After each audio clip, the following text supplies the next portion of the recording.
So It looks like I can hit the broadcast button on here. No, I can't broadcast.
Hey everybody, it's Joe Kirkpatrick with the Tennessee Growers Coalition. I'm the Chief Lobbyist, and my co-host today is Frederick Coffin, President of the Hemp Alliance of Tennessee. Hello everyone, welcome. Welcome to part 2 of our virtual fundraiser. I just want to let you kind of know where we are. We have raised, as of today, which is December 2nd, we have raised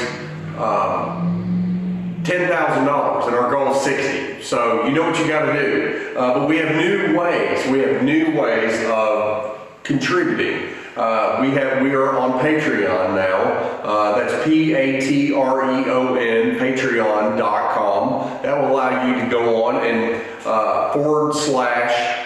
/TN Hemp Pack. That gives you 2 options for donating monthly. A lot of times it's hard, especially in COVID times and the hemp market crash that we recently experienced, Fred. We've got $10 a month or $25 a month, where you can be an active part of our political action effort all the time. Why is that so important, Fred? One is we have a January 9th deadline that if we're going to be able to provide contributions to legislators to get our efforts supported, we need to get those dollars raised now. Right. There's a deadline. There's a statutory deadline. We're not allowed to give money after January 12th. We hope to have it all collected by January 9th. Once the gavel goes down and the legislative session begins, it is then illegal to give contributions to these office holders. Which we totally understand during these economic times, like Joe mentioned.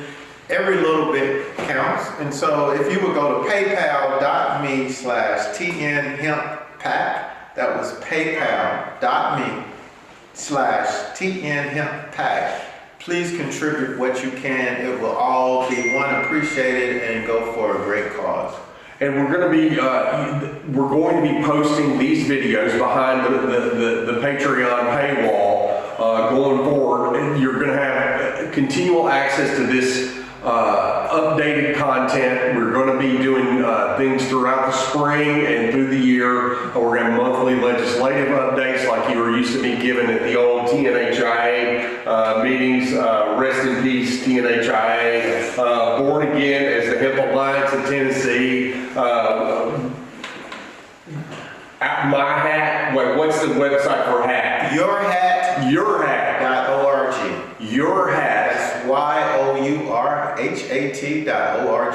Yourhat.org. So go and join that as well. That's extremely important that you not only be part of our trade association, but also to be contributing to our political action effort and the expenses that go into having a permanent professional lobbying presence on Capitol Hill. Okay, well, here we go with the first hour. The first hour is brought to you by New Bloom Labs, Lab Cannon, the Hemp Law Group, BioB, and Wilson's Hemp and Honey Farm. Awesome.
Tell our listeners and our viewers what maybe some of the ramifications might be if you don't choose a good partner. Maybe give us some of the stories that you've seen with some of the clients that you've helped before getting to you, after coming to you, maybe changing and choosing a new lab. Would you mind telling us a few of those stories that you've experienced?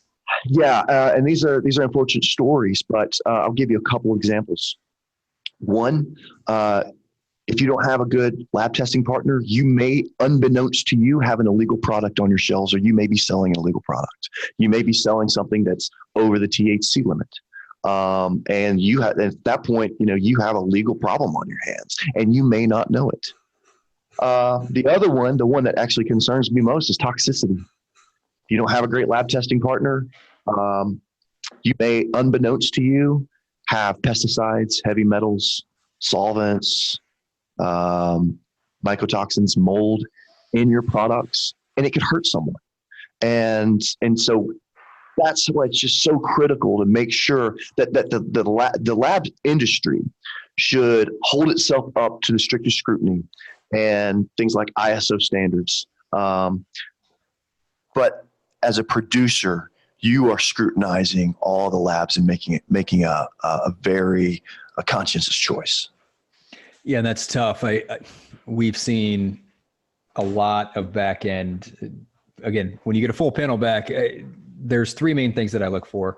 It's the heavy metals, it's residual solvents, especially if it's an isolate based product or a THC free based product. And, more times than not, I would say probably 90% of the time, we see things that get carried over like hexanes, butane, propane, pentanes, all of these alkanes that are on the back end. And people are looking at it, well, it's not that much. It's below LOQ, or, it's not over the recommended limits of class 3 solvents from the FDA as they roll out. So we're below 5,000 parts per million.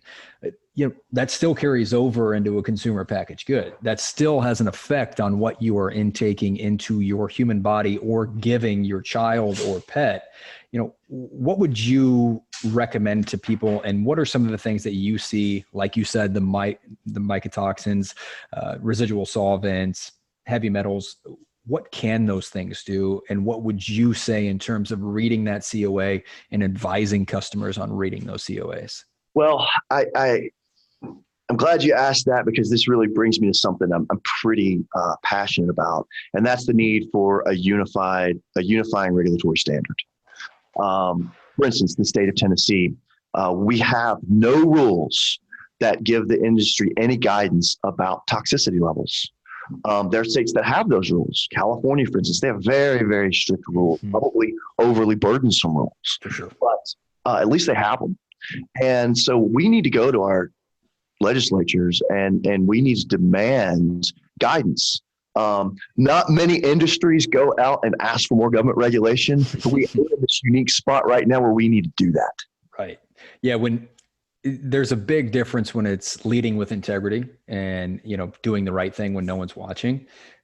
But it's such a double-edged sword when we talk about the FDA and regulations, EPA, and what you can and cannot do, and where things are too strict or not strict enough to be able to, have the allocated data behind that to showcase what does matter and what does not. So in our industry, we don't know. We don't know the long-term effects of CBD. We don't know the long-term effects that, maybe pentane or hexane could have, or any alkane in terms of ingesting. But that's, again, you can get very granular on those things and figure out what comes and what doesn't. But, again, kind of shifting gears here a little bit, what have some of the bottlenecks and roadblocks that you see coming into 2021 and with the USDA IFR, have you seen, let me ask it this way, has it been tough for you guys at New Bloom Labs to have this incurrence of new material coming in, especially on the cultivation side of things, and then having to reduce moisture content, do your testing, et cetera? Can you talk to us a little bit about that, John? Well, I think as we move through 2020 and we look toward the IFR becoming the final rule next year,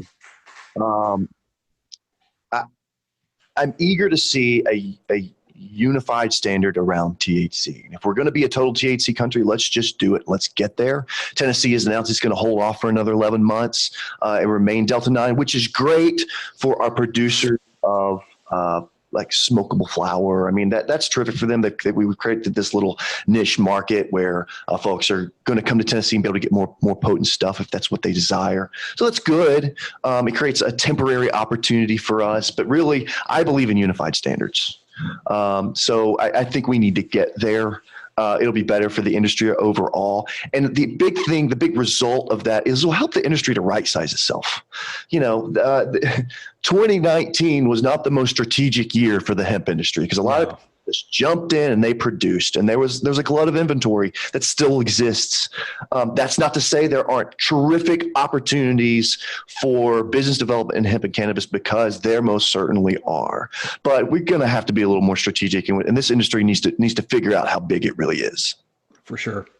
And, a lot of people that are coming into this industry don't really have the education or have the information that they need. And a lot of people try and charge for those resources because that's their bread and butter, right? It's a lot easier getting ahead when you have that information, or you've gone through your trials and tribulations to get there in terms of changing and moving into an industry.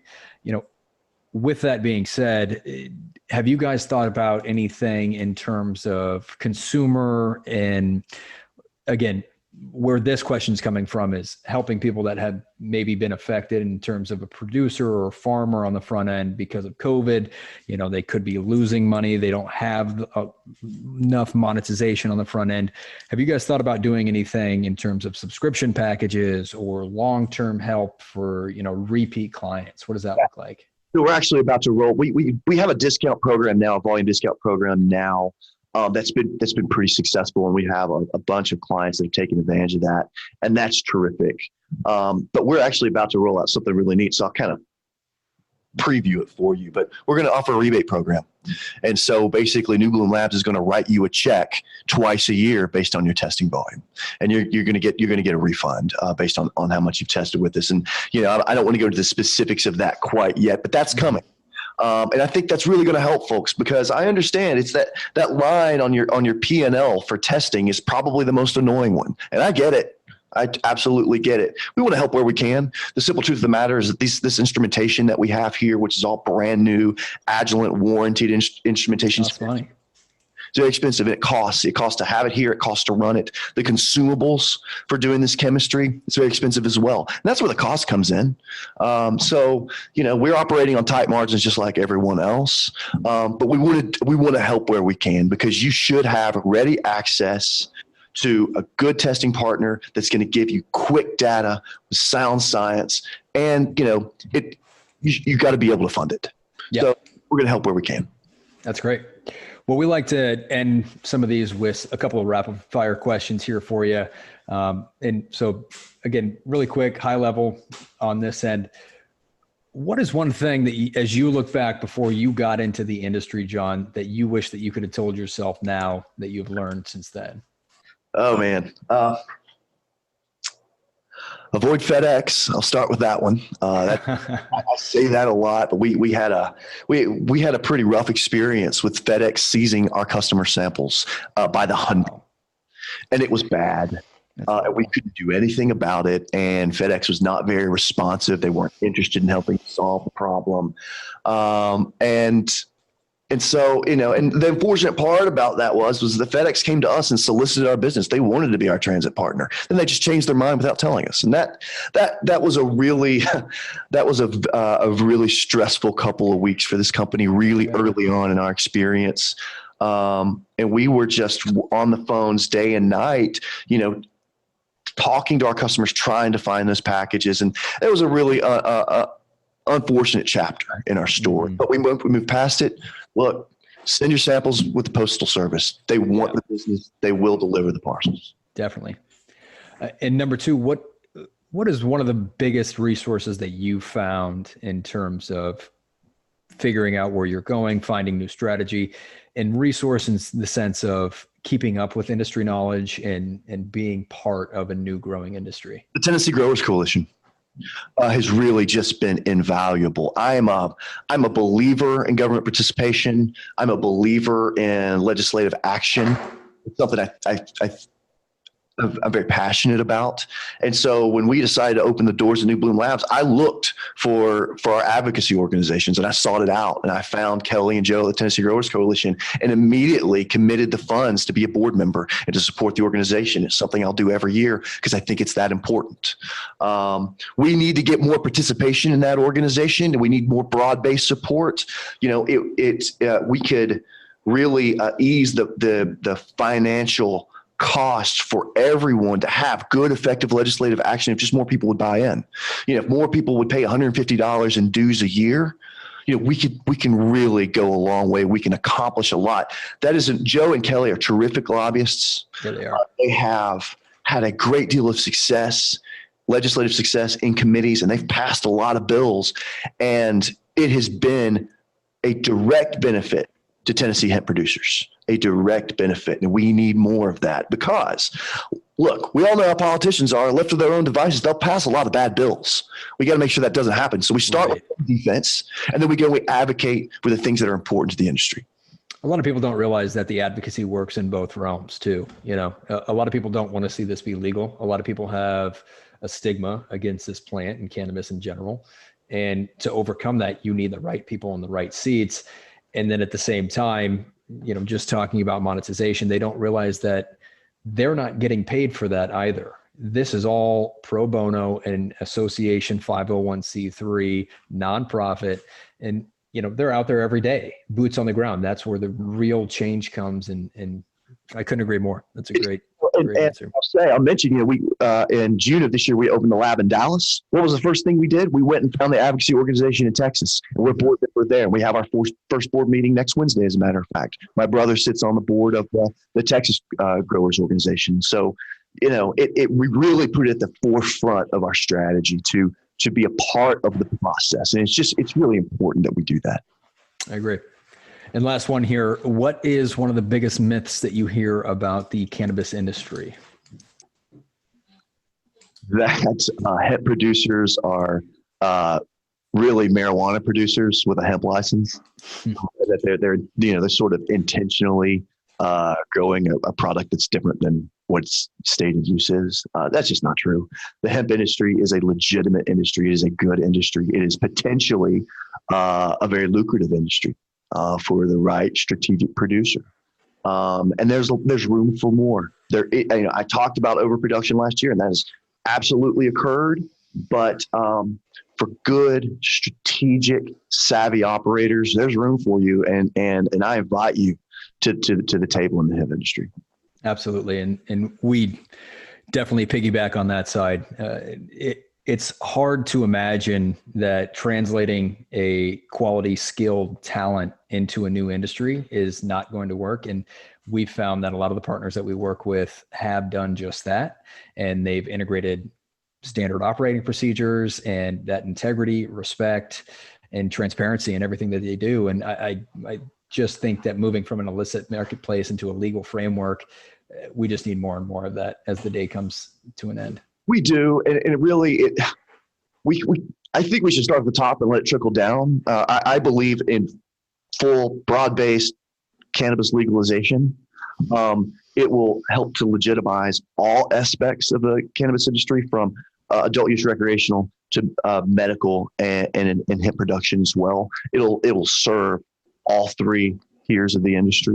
And we need to fight for that. But, in Tennessee, we are a resource for hemp producers because of the legal realities that we face. Same thing in Texas. And so, we're going to continue to fight for good hemp rules and more legitimacy of the hemp industry as a standalone. But we're also careful to make sure that we're not leaving out the fact that, a broader based reform in this country is necessary. And we can start with decriminalization. We can stop putting people in jail for this plant. And then we need to move to creating a legal framework where this industry can be commercialized in a broad way, it can be taxed in a broad way, and we can ensure that these products are safe, because a black market doesn't serve that need. As we've seen all too well.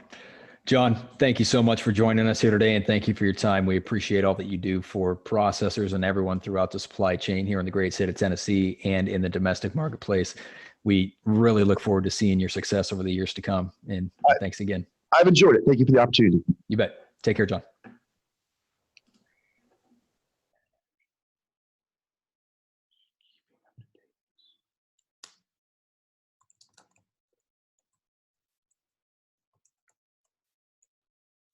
Hello, I'm Justin from Puppy, and we're going to be covering two-spot spider mite in 1 minute or less.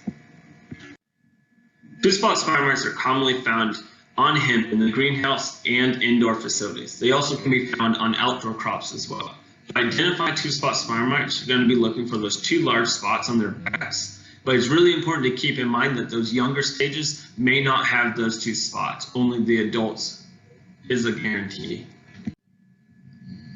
Now that we've identified them, let's talk about their life cycle. A single female can lay over 60 eggs in her lifetime, and those eggs can become adults in 10 to 20 days. So due to their life cycle, it's important to catch them early and have a preventative program in place. With scouting, start checking the older leaves on the bottom of the plants. Two-spot spider mites tend to colonize there first and then work their way up the plant as the population grows. Don't get caught waiting for two-spot spider mites to show up. Use bioproducts like Persimmilus preventatively to ensure a clean crop. If you'd like to learn more about this, send us an email, info@biobee.us. Thank you very much. In terms of other legislation, I know you brought up search and seizure, canines not being able to, identify between hemp and marijuana. I believe I heard the reason is because what they're trained on is just identifying terpenes, and terpenes are in, house cleaners. So good luck on that. And it's been the hot topic. That's been the hot topic right there. But so I deal with, I'm a board member of TACDL, and so all the criminal defense lawyers in the state, once I educated everybody a year or so ago on this issue with cannabis, and some of them did know it, but they've started to implement that by filing motions to suppress and kind of take up that fight in the courts, because traditionally under state v. Hughes, you've had the ability for law enforcement officer based on the plain smell of marijuana to search the vehicle. That's been probable cause since the 70s. Right. And so, but what's changed now, obviously, is cannabis is now in the state. It's not just marijuana. Before, the only cannabis that could be here was illegal. Now you've got a legal version of cannabis, which we all know smells the same, looks the same, because it's the same plant minus THC. And THC doesn't smell. You can't see THC. You sure can't determine the amount of THC in a plant based on your eyes or your nose or your mouth. So It's really called in a lot of question. And what was fascinating is the Growers Coalition, Tennessee's Growers Coalition, they have initiated or proposed a bill through, I think, Senator Bowling, I believe. It's Senate Bill 0279. And what that does is, in essence, codifies the death of plain smell. What it does is says it puts in statute into the law that it prohibits the police searches based solely on the odor of cannabis. And how do you think the reception of law enforcement will take that? Law enforcement for decades and decades and decades have used plain smell as the entry, as the gateway to search and to find other crimes. I cannot tell you the number of times the plain smell of marijuana is in an affidavit on a number of different drug searches. And so it is the easiest thing. And the other thing is it's subjective. So even if they don't find it, what they say is, well, they could have smoked earlier. There's no way of knowing whether or not just because we didn't find it doesn't mean it didn't smell. There's no way to challenge it. Mm-hmm. And so the officer can just say, I smelled it. And it's been hard for anybody in the criminal defense world to fight that. And the fact that you have now a fundamentally scientific reason that exists that says that they can't tell one way or the other, it's not more probable than not that it's hemp or marijuana. Right. Then I think you've got the big problem. And Mike Lytle, the TBI director, came out and said, not even our canines can smell the difference yet. Less than a month ago in a state court here in Tennessee, I know because I get all this stuff from the lawyers, sent me a transcript from an officer proclaiming that he could smell the difference and he could see the difference. Yeah. And you already mentioned this, and this just comes full circle back to education. How do we, in part, change the stigma, change the propaganda around what cannabis is, and how do we educate this law enforcement? What do we do as individuals? What are you doing as a firm? And how do we target that, again, as it takes an army to kind of come to fruition and get out in front of this issue and a lot of these policies? What does that look like coming year or 2 years down the road? Sure. It's going to take organizations like the TGC. They're the ones pushing a lot of the legislation from a policy standpoint. They're the ones down at Capitol Hill trying to educate congressmen, trying to educate representatives, trying to educate state senators, trying to get the people that are actually influential over those bills down there. So helping organizations like TGC, the Tennessee Growers Coalition, that's one way. But what I see as an attorney, and this is why the TGC is so important, is we're having to take these fights to the courthouses and changing laws, getting judges to do something different. A lot of the law is based on precedent. It's based on existing law, and you have to distinguish. And so right now we're having to fight those fights in the court. And I think that that's going to be a tough battle. But I believe if the fight's going on in the court and the fight's going on at the legislature, that you're going to hopefully have some break in the mold. For sure. And, obviously I don't practice law and I never have, but from an outside perspective, it almost looks like it's a trickle down effect as well. You have legislation that's going to come down, and then you still have standard operating procedures of law enforcement, what it looks like internally for law enforcement to deliver these new rules and regulations. It just doesn't seem like it's going to happen overnight or within even the next year. No, I've started hearing the word cannabis more in a courthouse than I've ever heard in my life in the last 12 months. And I'm not taking full credit for it, but I start off these hearings by saying, let's use the word cannabis, because since you haven't tested this yet, you don't know if it's marijuana or hemp, do you? And they go, well, no, I've sent it off for testing. And I said, well, then let's use the proper word at this point. And so we're trying, that's the first step, right? We're just introducing the word cannabis into the courtrooms, and then finally explaining to people that it's the same plant. And then you're right, it's going to take layers and layers. And if legislation comes down, that's obviously the fastest pathway, because it changes immediately, right? The law passes and they have to adapt immediately. Whereas if you get a court of appeals to rule in your favor, there's still a chance it goes up higher, and it could take longer phases. So, and then every case is a little distinguishing from the last case. So yeah, the legislation would be the best. It would be the overarching almost. Yeah, it would. And I think that once people stop being arrested for consuming a illegal product, or frankly arrested for consuming cannabis in any way, that may start some changes. Absolutely. Yeah. And it goes a little bit further, and there's so many issues that are their own swim lane, but it's all the same pool, right? And we anticipate lawsuits and injunctions against the government for inaction. I mean, like we were talking about, the DEA's interim final rule that came out and said, well, this is how we interpret congressional language in the 2018 Farm Bill, which everyone kind of took aback and said, well, that's not how we interpreted that. That's not how any other agency interpreted it. Why did you go to the White House and have these rulings and hearings with the White House behind closed doors to then release this IFR? Do you anticipate those lawsuits or injunctions against the government for inaction on, let's just say, drug testing protocols to reflect the use of those legal products? And from our last conversation in regards to law enforcement, it almost seems like having standardized testing protocols, having standardized labeling protocols would make everyone's life, from the consumer and the citizen to law enforcement, by being able to pull it up and showcase a new standard operating procedure. Yeah, any standard operating procedures, I think, is what the industry wants. They want some guidance on what to do. And you're right. To your first point about the IFR, I have no clue what, other than the fact that the DEA has never been for it. They've never been a proponent of it. So it doesn't surprise me that they're trying to gather people. That, and they've made a lot of monetary funds off of it. So that's right. Yeah. And they don't want to see that golden goose go.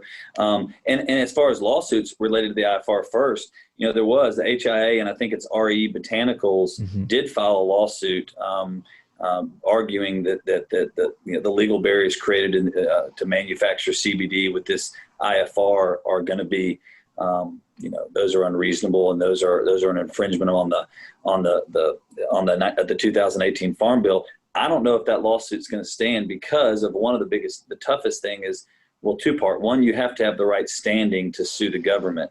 So I know that some of these challenges may face some hurdles before they ever get to the actual substantive part of it, which seem to be kind of what I've seen is a lot of these lawsuits end up getting dismissed before they ever get heard.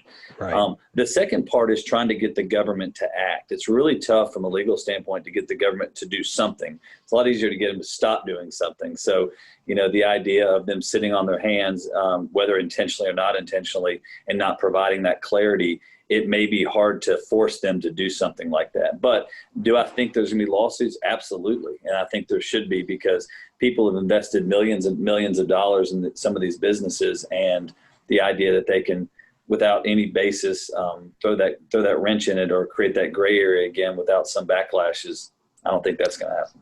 Yeah, it just seems like this is one of the hardest industries to get into. I mean, I look back at the tech boom, internet boom, and everything back in early 2000s and late 90s. And, resoundingly, it was more of a blue ocean market and so much easier to get into when you talk about regulatory compliance, legislation, being able to get a bank account even. Like, God, what are some of these obstacles that we're facing, and as we move and anticipate that regulatory crackdown on whether it be adulterated, mislabeled products, or, someone making an unsubstantial claim, what does that look like in terms of violation and shutdown? And have you experienced that with some of your current clients in terms of their weariness?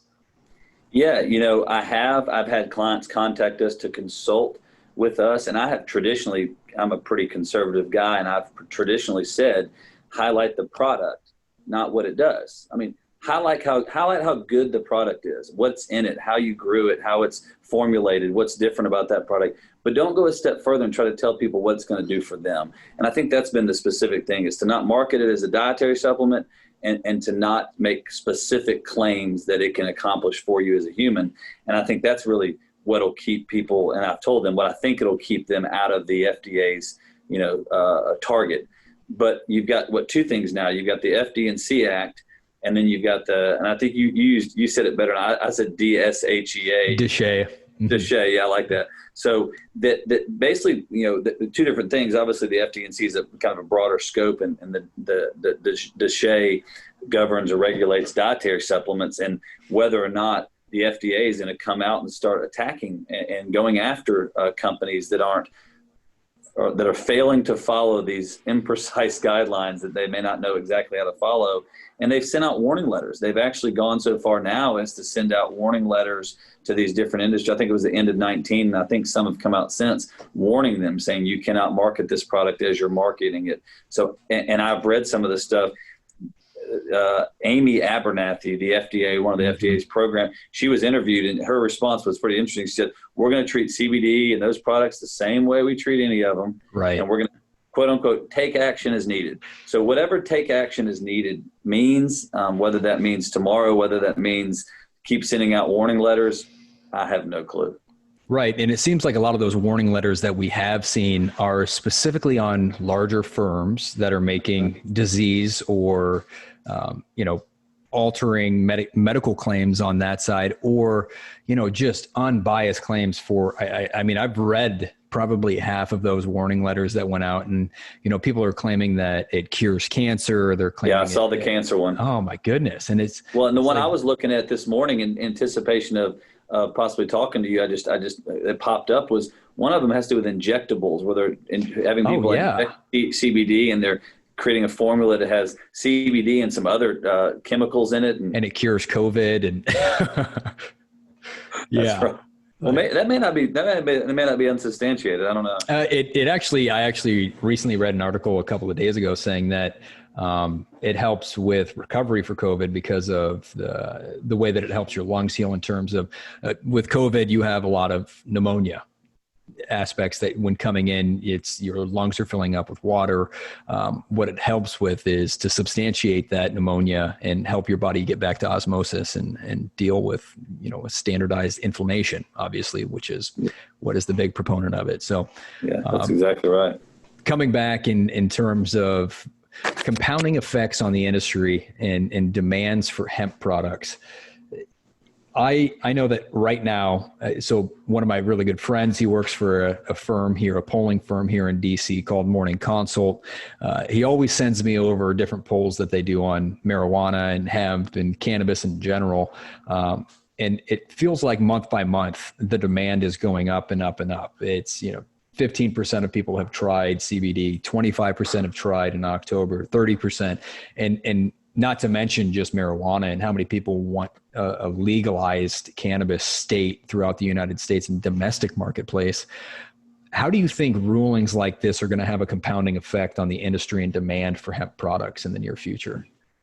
Yeah, I mean, some of the clients I have that are in the seed to retail industry that have retail spaces have reported just these last 6 months being unbelievable. I mean, multiples of previous months. So you're seeing it grow right now, and I think people who are seeking wellness in this tough year are finding that they need products like that.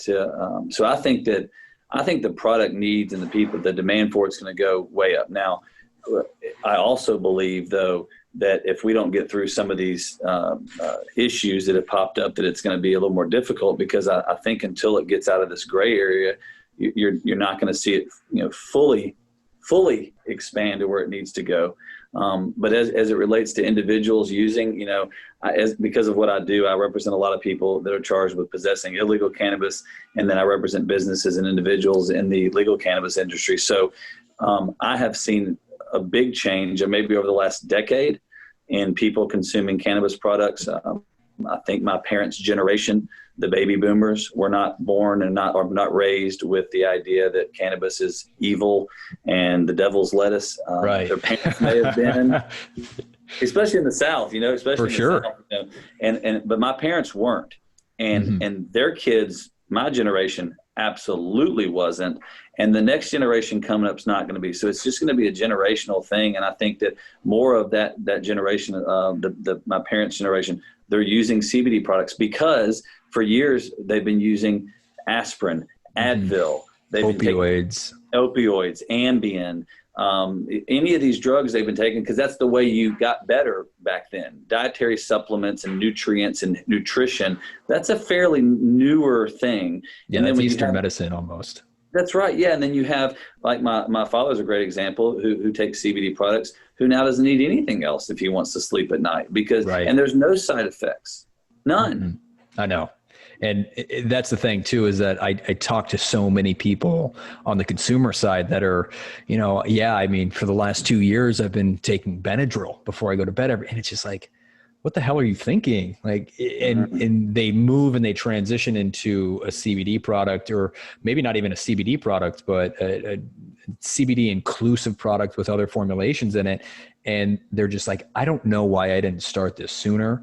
I feel amazing. And what the real separator is that the wake up feel is I feel great when I get up. I'm not groggy. I get back to my day. I'm more productive. And it's just really exciting to me. I mean, talking with other people in this industry, you're doing something that has an effect on people and you're helping someone in more ways than one, which is a really good feeling, especially with something that you get to do day to day. Yeah. And I think that's why legalization is the only goal. Decriminalization is not. Legalization has to be the only goal, because the ability of people, once it's legalized, to be able to have not just the CBD products, but the CBD and THC products, or the full formulation or full spectrum products, because so many people, even in Tennessee, who would like to use full spectrum type products, still can't because of their fear of their employer firing them if they get a random drug test at work. People who are on probation, who a lot of times may have come from other drugs that they've been addicted to, that are trying to get out of that, but they can't use CBD products because some of these rural counties put in their probation orders, you can't consume CBD products, because that's the simpler move for them to say, don't use CBD products, because that's your excuse if you have THC, because there's some THC in products. So if we could just legalize it, you'll have people that'll be getting I think the full benefit of the products, because you get to use the full plant. You get to use all of the cannabinoids that exist in the plant. Right. Not to mention the research and development that hasn't been touched for 80 plus years, and the full spectrum of utilizing everything that you can in that plant. So I couldn't agree more. Signing off here, we have a couple of questions, just kind of wrapping things up. I'd love to hear a little bit more about what some of the services provided by Hemp Law Group are, and that have most of your clients are coming in for, what you're seeing here for end of 2020 into 2021. Sure. Thanks for asking. We've traditionally, early on, it started, we represent a lot of growers, new companies, helping them figure out what the rules were, the regulations were, getting them licensed. That has changed. I mean, the licensing program is so easy. They've made it so easy for people. They don't need my help to do it. We've moved into really helping small businesses form. We've put together partnerships for a number of different companies, whether it be LLCs or general partnerships. We've helped some companies negotiate leases, draft leases. We'll also spend a lot of time within the different businesses helping them with their contracts, whether it be a grower getting a contract together with their supplier, whether it be a manufacturer getting a contract in place to buy a product from the growers, or even retailers looking to negotiate with manufacturers to get their products in. So we've done all that. And we continue to do it. Some of the stuff we do relates to people who have hemp shipments that are seized. We used to kind of deal with that more than we're doing now, where they get pulled over, there's a large shipment there, they seize it, and then we spend the weeks leading up to hopefully getting it tested on our own to show that it's hemp.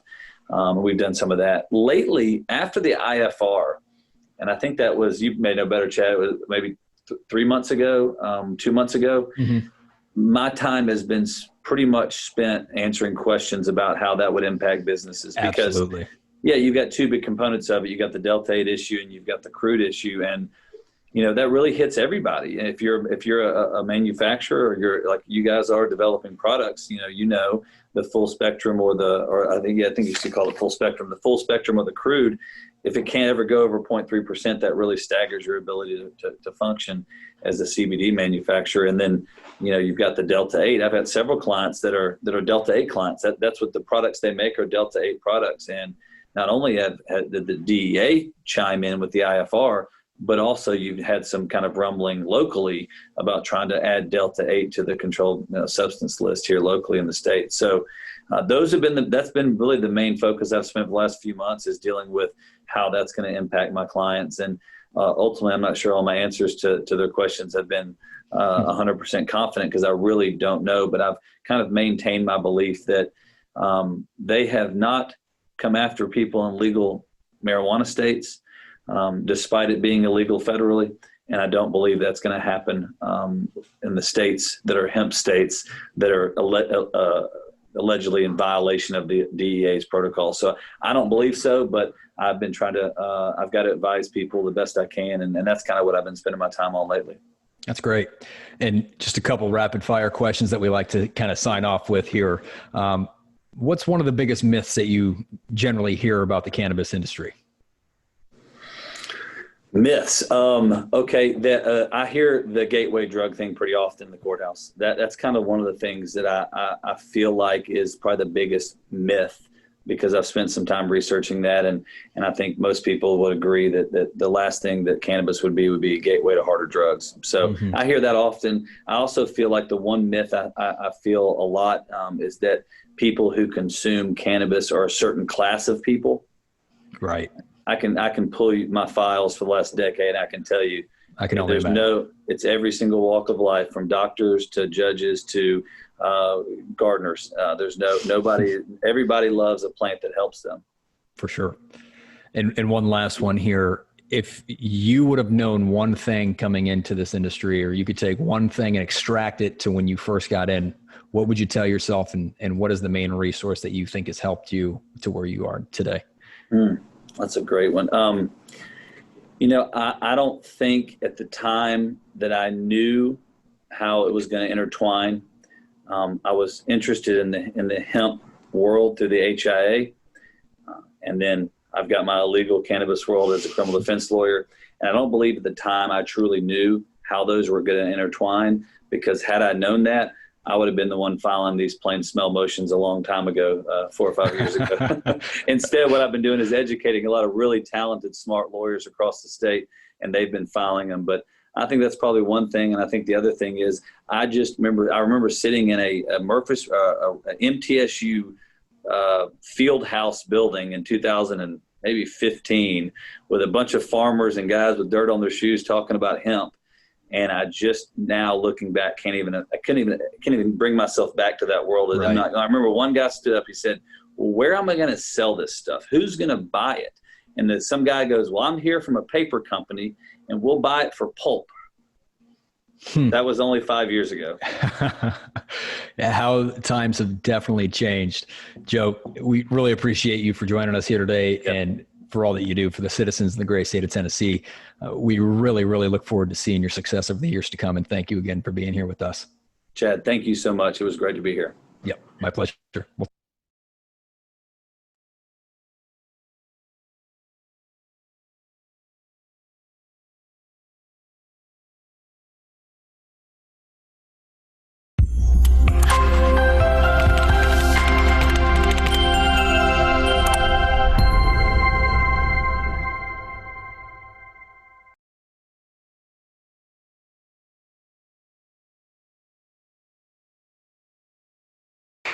Okay, everybody, we hope you enjoyed that interview with John Kearns of New Bloom Labs, Joey Hewson of the Hemp Law Group, and what can we say about Commissioner Charlie Hatcher and his support of the hemp industry, Fred? We couldn't do it without people, strong advocates, but he comes from a farming background, so he gets it. Everything that we do from the bottom up, we gotta always think about the farmers. We'd like to thank Chad Fry also for doing the interview with Commissioner Hatcher. And we also can't forget that Commissioner Hatcher has an incredible staff of people, Annie Self, Jay Miller, Dave Waddell, and a lot of other folks down there as well. Denise Woods. Yeah, they're always there to answer the questions I know I have. Right. And all the deputy and assistant commissioners down there, they're all really supportive of the hemp industry. So coming up in hour 2, we have the U.S. Hemp Builders Association. Up tomorrow. Brought to you by Volunteer Botanicals. And Volunteer Botanicals is a remediation services. So if you want to wipe that THC out of your product, Volunteer Botanicals. Then we got the Jacobson, which the Jacobson report. I hope you all will definitely take advantage of that. Great industry analysis and reports. Going to have an interview with him, with Chase Hubbard with the Jacobson in the 3rd installment of this that we're going to do on January 9th. Don't miss that. Don't miss that. That's very incredible content. Also brought to you by Bish Enterprises and Hemp Harvest Works. And then Urban Horticulture Supply. Down in Chattanooga, Urban Horticulture Supply. All right. And remember, we are now on Patreon.com. Patreon, that's spelled Patreon.com/TN Hemp Pack. And PAC is PAC, so that's TNHEMPPAC. Patreon.com/TN Hemp Pack. For this interview, and you'll be able to get all of the previous content and plus other educational material is available with your subscription to Pantheon. And I know everybody's going to be really looking forward to those monthly legislative updates that I'm going to be doing. And those will be going throughout the year because once the legislative session's over, we'll also be covering key federal issues. And with the new administration coming in, hopefully, things will start to move forward in terms of the hemp industry and getting fiber and grain products integrated into mainstream life, getting FDA to act, getting DEA to come off of their IFR and the USDA. Hopefully we can get some progress there as well. FDA providing some guidance. Right. Yeah. Meaningful but restrained guidance. Right. And I keep hearing we're gonna like it, but we're not gonna love it. Well, if we like it at all, it'll be good enough, I suppose. At least getting something out there so that we have a framework that we can at least start. Right now we have nothing. Right. So at least if we can get something that we can at least start working together on how to make that thing better. Well, and Fred and I actually served together on the National Hemp Association's State chapter? Standing Committee of Hemp Organizations, SCOHO, SCOHO. So we're on the NHA. What we do is we get together with leaders from hemp programs in other states, and we also have the U.S. Hemp Builders Association on there. We're going to be looking at things like trying to create a an overarching intra-agency committee called a FACA committee, a federal advisory committee that would act as a friend of the courts, that would act as an advisor to Congress, and also act as an advisor to USDA, FDA, and all the alphabet soup of agencies that, for better or worse, are involved in our lives. Yes. So, all right, going to be a great second hour. We'll be checking back with you at the end of hour 2 to talk about hour 3 and what we're going to be doing on January 9th. Enjoy, everyone.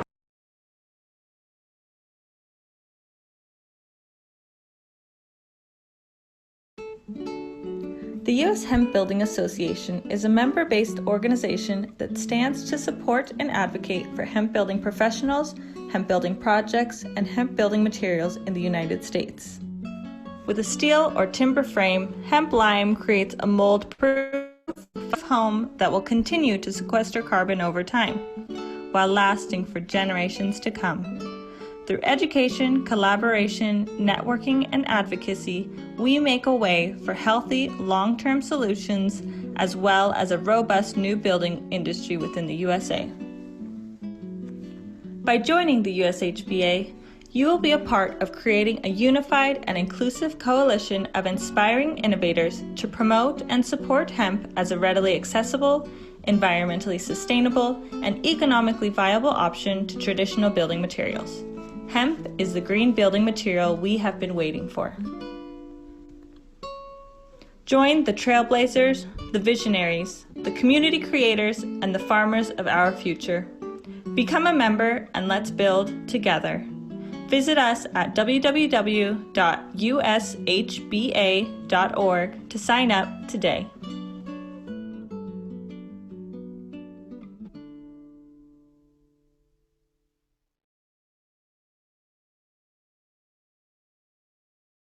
Hi, welcome to Optimara. My name's Lawrence Holtkamp. My grandfather bought the greenhouses in the 70s and fixed them up with my dad. I'm now the 5th generation in the greenhouse business, in the family business. Our main focus has always been African violets, but we're also doing hemp and ferns and foliage and begonias and poinsettias now. It's great to have you all come along here for the Tennessee Growers Coalition fundraiser on this virtual tour. We're going to be showing a little bit of everything in the greenhouses, showing how a plant starts and how it finishes, and what all we do. Here at Optimara we have 12 acres under glass, broken up into 6 separate sections. 2 of those sections are always dedicated for violets throughout the year. Some sections are overflow production for crunch times, so for big holidays like Mother's Day, another section will get added just for that one specific holiday to add capacity for the demand. The other sections are broken up into assorted foliage and the rooting area for the ferns and the violets. Then we have section 2, which has been seasonally hemp, and then also poinsettias and begonias during specific times of the year. So it's really managing the different crops across the greenhouses. So here we're at the tray filler. This is where it all starts for the violets. We fill up trays with potting mix. They go down the conveyors to be planted and then later moved on into the greenhouse for their growing. So the violets come in as these unrooted babies from offshore production. So they start out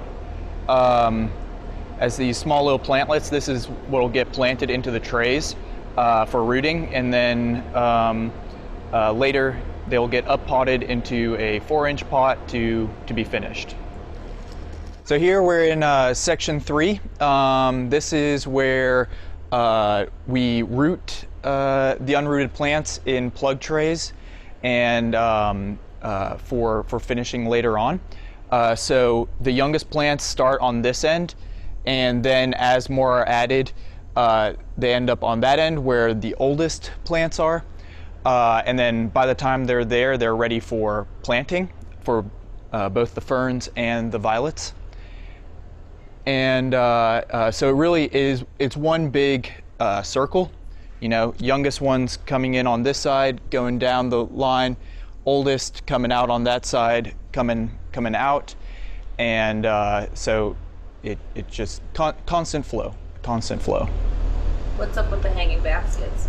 Yeah, so here we have some hanging baskets on echoes. They're these self-watering irrigation systems. So in order for them to water. So every time a basket triggers the mechanism, the basket's irrigated. And so over the course of an hour, the full line is irrigated automatically.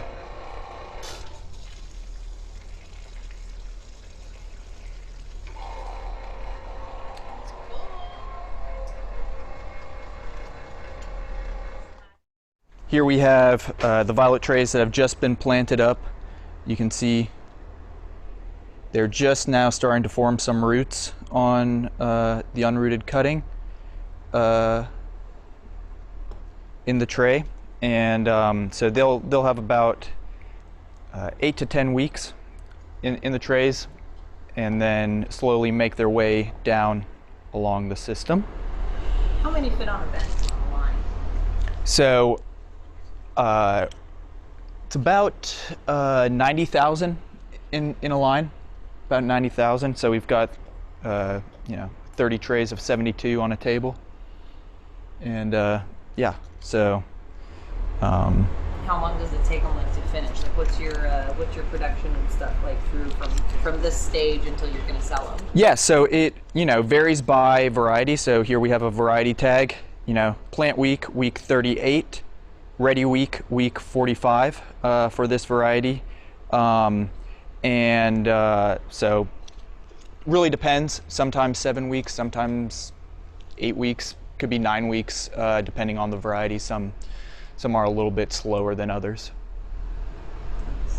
How many do you know how many we produce in a year? Or whatever. Honestly, I'm not sure. Yeah, it's a lot. But I was like, I'll ask. It's a lot. Yeah, I'm not the production manager, so I don't really know that.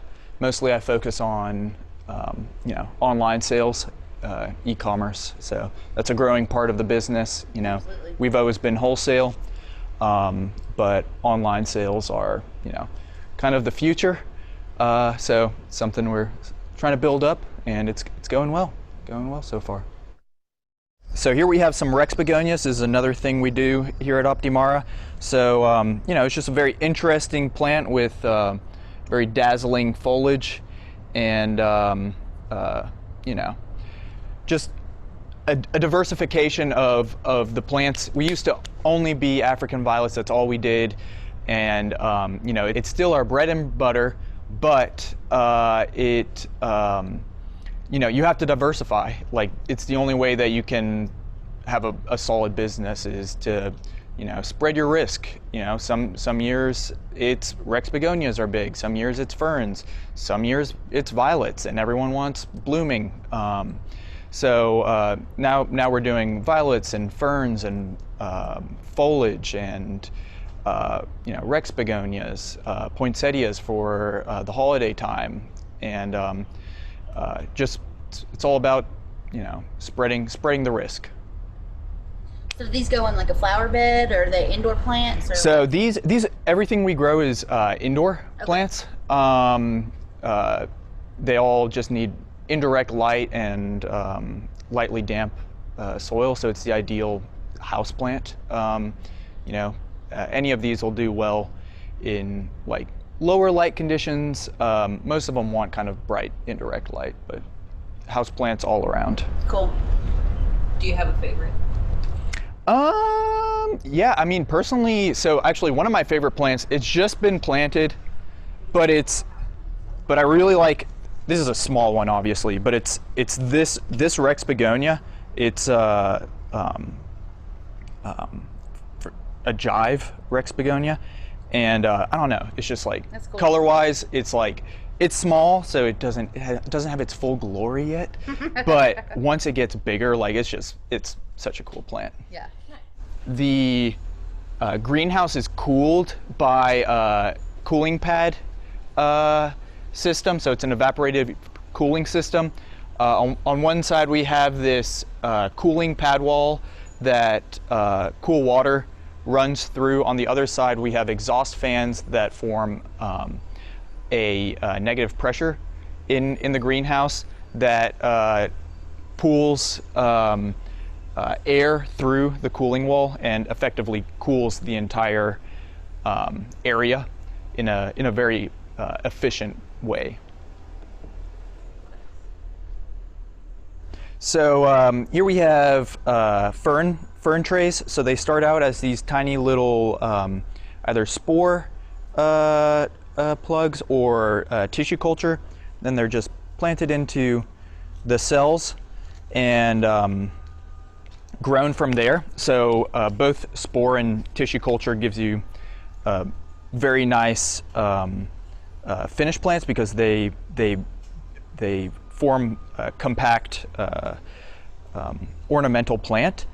And tissue culture is also very nice. It's very uniform plants. They're all selected for the best characteristics. So you end up with very, very high quality ferns at the end. Yeah, tell us a little bit about the fern production. Yeah, so here we have ferns. We do around 22 different varieties of ferns. And some are seasonal, some are grown to order. But we start them from the tissue culture and spore trays, and then finish them here. It's a overlooked houseplant, I would say. It's fairly easy to care for, handles lower light, and really gives you that kind of, like jungle feel in the house. It's like I said, it's overlooked. I'd like to see ferns make a big comeback. We also grow some smaller specialty varieties. Here we have an angel wing begonia. It's a very popular houseplant right now. Fairly difficult to find, but we're always trying to find what is the next thing that people want. What are the trends, and then try to anticipate those and grow to them rather than grow in reaction to them, because there's always very long lead times from when people want a plant to when it can be available, just from the time that it takes to grow something. And what generally happens in this greenhouse? So this greenhouse is typically dedicated to begonia propagation. So here we have some begonias that are being propagated. So they also start out as these little cuttings. They're planted into cells to be rooted, and then these are either grown by us to finish or sold to other growers to be finished. So these are just Alacer begonias, very nice blooms. So here we have two boilers. They're powered by natural gas. It's what we use to heat the greenhouses.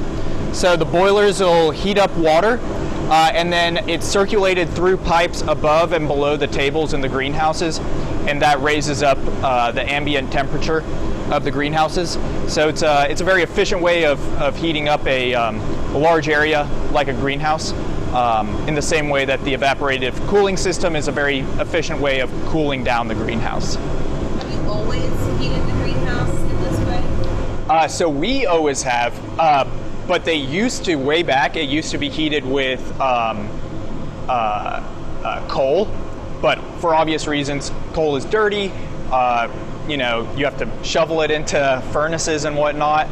And so when my grandfather bought the place, it was already a greenhouse, and they converted it over to natural gas boilers that could be fed in from the city lines. Yeah, the old boiler house, we'll pass it. That used to be filled with steam boilers. Yeah. Super hard to maintain. Like, can you imagine, like, it's circulating steam through the greenhouses, like any crack, instead of it just being like a water drip, it's like hot steam getting shot out. So here we're in section 2. This is where we are currently growing our mini poinsettias for the holiday season. These poinsettias will only get about this tall, and they'll get a little ceramic over them that's self-watering to help people keep them in their house or, you know, in the office. Just, you know, a little touch of red for the holiday season wherever it fits. Do you only do red ones? So we do mostly red, but also white and like marbled, some of the more specialty colors. Really, it's probably, you know, 80% red and then 20% other colors. They're always bringing out new colors in the poinsettias, but people always just want red. And so, you know, they're like, oh, that's a nice color, but I'll take red poinsettias. You know, that's all, they always just want red. So mostly it's red, also some white, tiny bit of marble, but yeah, you know, try to grow a bit of the spectrum. Where can I get these mini? So a lot of them will end up in like garden centers and in some big box stores, grocery stores and such, but a lot of different garden centers. What else is in this greenhouse since this is a seasonal crop? So during the summer, it's also where we do some hemp as well. That's you know, a seasonal crop, so it's an ideal flow from poinsettias into hemp stock plant production and then back into poinsettias. That way you're always utilizing the greenhouse during the entire year rather than just when the season demands it. So, you know, we also donated 200 of these last year to the TGC fundraiser, so some of y'all might have taken some home with you.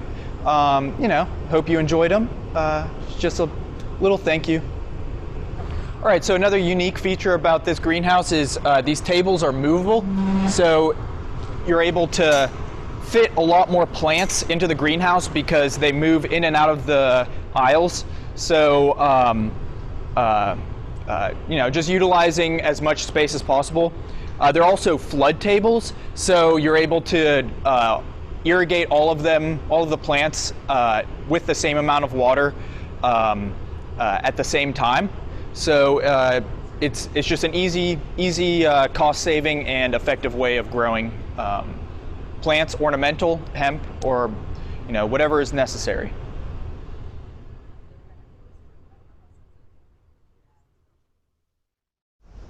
All right, so here we have a tunnel. Looks a little sketchy, but it's very functional, especially in winter when we're trying to move plants from this greenhouse to the shipping area without taking them outside where they can be cold shocked. So they'll just end up on some carts, and they're rolled through with little cart transport vehicles into the other greenhouses where they'll be shipped off. So right now we're in the oldest greenhouse. This one's from 1946.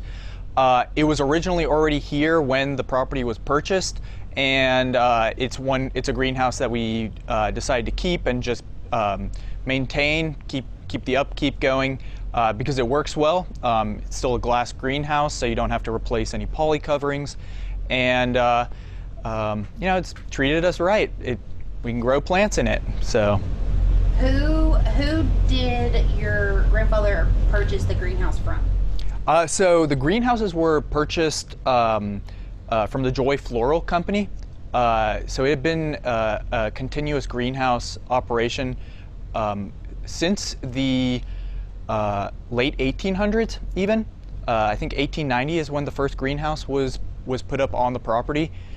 Most of those greenhouses were torn down in the 70s after my grandfather purchased it to build more efficient modern greenhouses.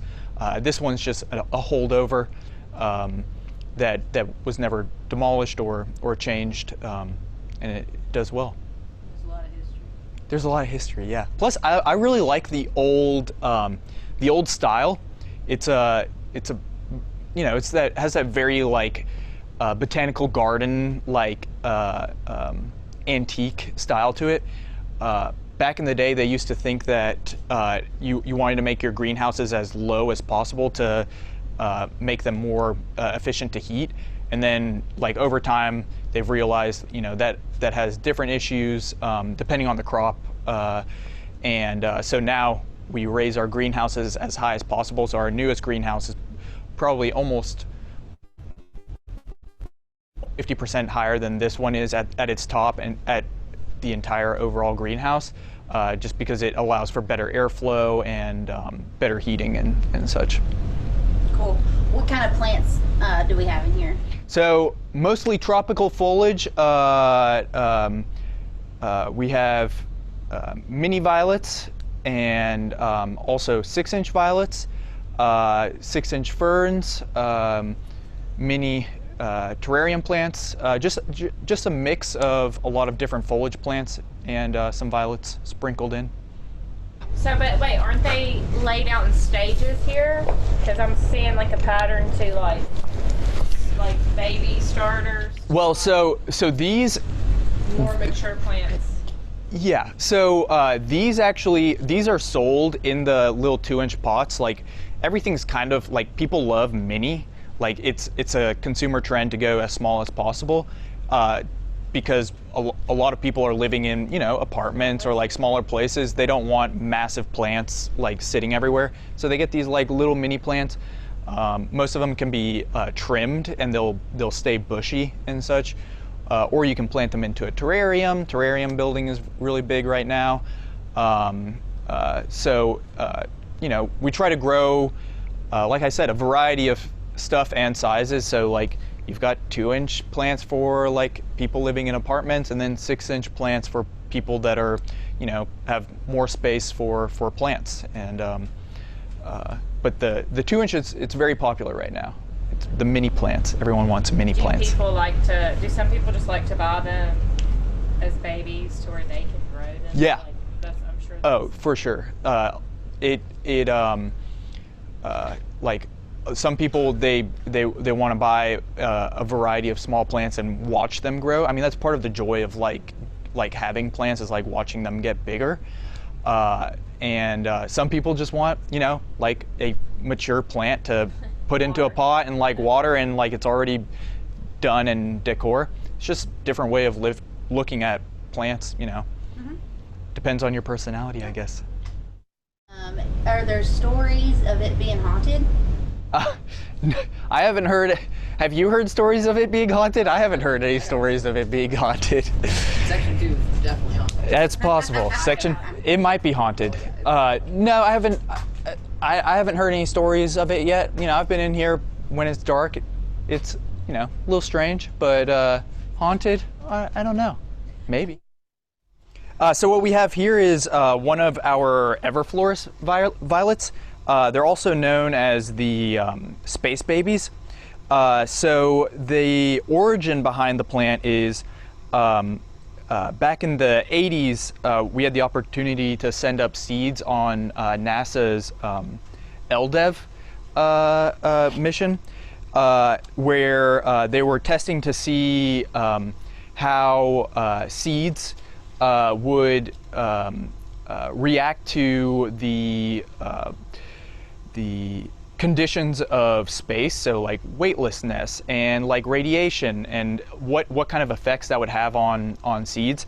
And so we had the opportunity to send up some of our violet seeds with this. And when they came back, my grandfather seeded them out and found some of, most of them didn't germinate, but some of them that germinated had this specific characteristics, which is the everflorous, the multifluorescence. And so normally a violet grows, blooms, and then the blooms die, you pick out the blooms, and you wait for it to rebloom. Well, the multifluorescence is a ever-blooming fluorescent characteristic. And so every time that a bloom is dying, there's another bloom stem forming underneath it, so it's constantly blooming. So it's known as the non-stop blooming violet. It also has very interesting leaves and really doesn't look like any other violets that we grow. It's a series of different varieties, and yeah, it's just one of those little interesting new ways of thinking of how do you create new plants. We're always looking for what is the new characteristic, what is the new genetic that benefits a plant that's not just a different bloom color, not just like visual characteristics, but also functional characteristics, like the everflorous has, like our Luxo variety has, which doesn't have the pollen, so it's less susceptible to fungus and insects. It's kind of just a commitment to the violet to push the genetics forward. So we're currently in section 5. This is where the violets go in after planting. They're first set into the greenhouse unspaced, so that's pot to pot. This is in order to save space. So basically we have 3 rows worth of plants in this row right here. Once they get big enough, they'll go through the spacing machine and get spaced out to the ideal spacing for the violets. Then they continue to finish in here before moving over to section 4 for shipping. How do you know when they're ready to ship? So the plants are usually ready to ship, depending on the conditions that the customer gives. So it could be 1 to 2 open blooms, could be 5 to 7 open blooms. It could be a large pre-finished plant that customers take and keep in their greenhouse for 2 weeks to finish themselves and be ready to sell when they're ready to sell it. So it really just depends. It's customer dependent when a plant's ready to be shipped. How do you water all these in here? Yeah, that's a great question, actually. All the plants in here are watered by these automatic watering booms. So they have the ability to either water overhead in a mist or a drench setting, or they can flood the tables from one end, and the capillary mats that the plants are sitting on takes up the water into the soil, and it gives you a nice uniform soil moisture all across the table. So violets, usually people expect them to be fairly tricky to water, but really, so long as they're not being watered when they're already wet and just kept lightly damp, they thrive. All right, so here we're in section 4. This is the violet finishing area. So after they've been unspaced and grown with a couple of buds, they're moved here for finishing and then later on shipping. So all of the tables are on movable benches, so they can move around the greenhouse and then also move through the shipping area for efficient packaging and packing to go into boxes and be delivered to a retailer near you. So what we have here is one of our standard violets. So what you'll notice, it has the pollen bags still on it. So our new varieties are part of the Luxo series. It's one of our newer innovations in violet breeding. So what you'll notice is there's no filament or anther on these blooms. And so the benefit of that is the violets are generally very susceptible to certain types of pests and also botrytis mold. By removing the pollen, which is food for these insects and for mold, it reduces their susceptibility to this mold and to the pests. So it reduces your need for chemicals, and it also improves the shelf life of the flowers, since all of the energy of the bloom is going just towards the bloom and not towards the pollen bags. So it's just another way that we show our commitment to the violet, to pushing the genetics forward, to looking for new characteristics that are both ornamental and functional as well, that can help people in the home keep their violets looking nice without the risk of pests or fungus issues. So that's the end of the tour of the ornamental greenhouses here at Optimara. It was great having you all along. Hope you enjoyed the tour. We support the Tennessee Growers Coalition in their efforts to get hemp-friendly legislators into office. They're a nonpartisan political action committee that's focused on making sure that the hemp industry can thrive here in Tennessee.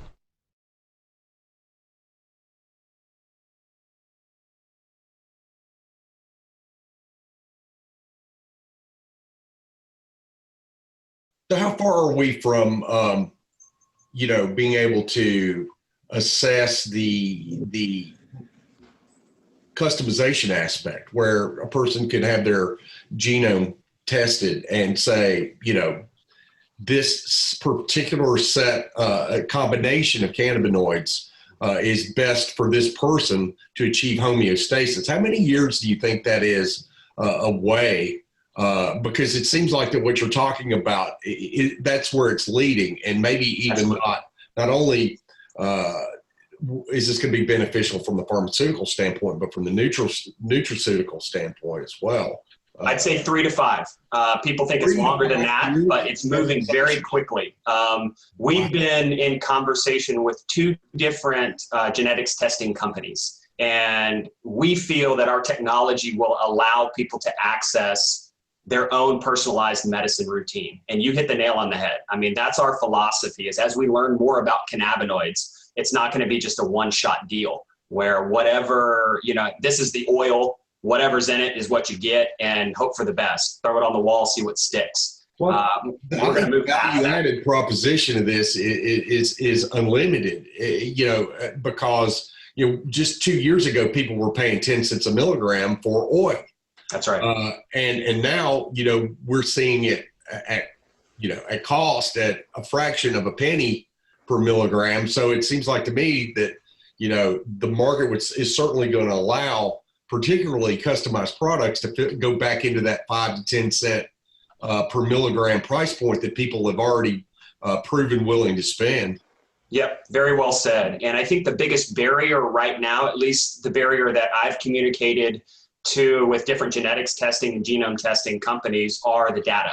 Many of them use artificial intelligence to scrub the publications that are out there that actually have physical data behind each cannabinoid.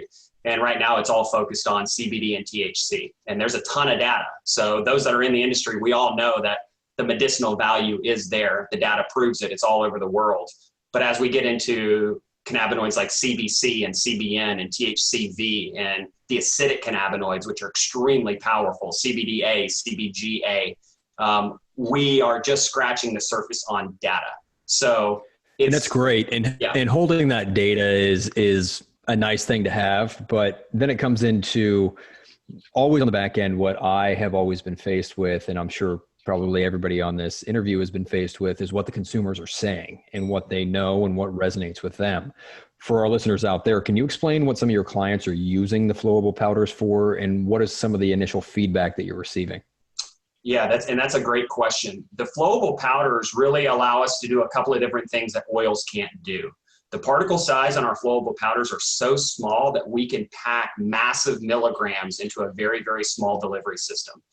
For example, if you're familiar with capsule sizes, we can fit 40 to 50 megs of a full spectrum distillate oil once we powderize it into a size 3 capsule, which is basically the size of a Benadryl. As we go up the line, we formulate primarily to a size 1 capsule.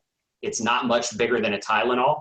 So, very, very small delivery, and well over 100 to 115 milligrams can go into there. So as we go up, we now have the opportunity to have much higher doses, much more medical level doses, even though we're not there yet and the market isn't there yet. So that's one example. Second example is, because the particle size is so small, it allows us to combine them with other nutraceuticals extremely well. So when you're starting to hear people mixing oils together for a sleep blend or a relax blend or an immunity blend using CBG, we're able to do that, but then also couple that with vitamins and minerals and other nutraceuticals to make a more supplement, truly a supplement. And I think third, the neatest form factor that we're beginning to see people have a lot of excitement about is we also press tablets. So we have 3 different tablet formulations depending on what a deliverable or desired effect might be. Number 1 is an oral dissolving tablet, little guy. It's about half the size of a Tic Tac and it melts on your tongue. So massive bioavailability, max out about 10 milligrams of cannabinoids. So it's very, very small, but very, very potent. So you don't lose it in the gut.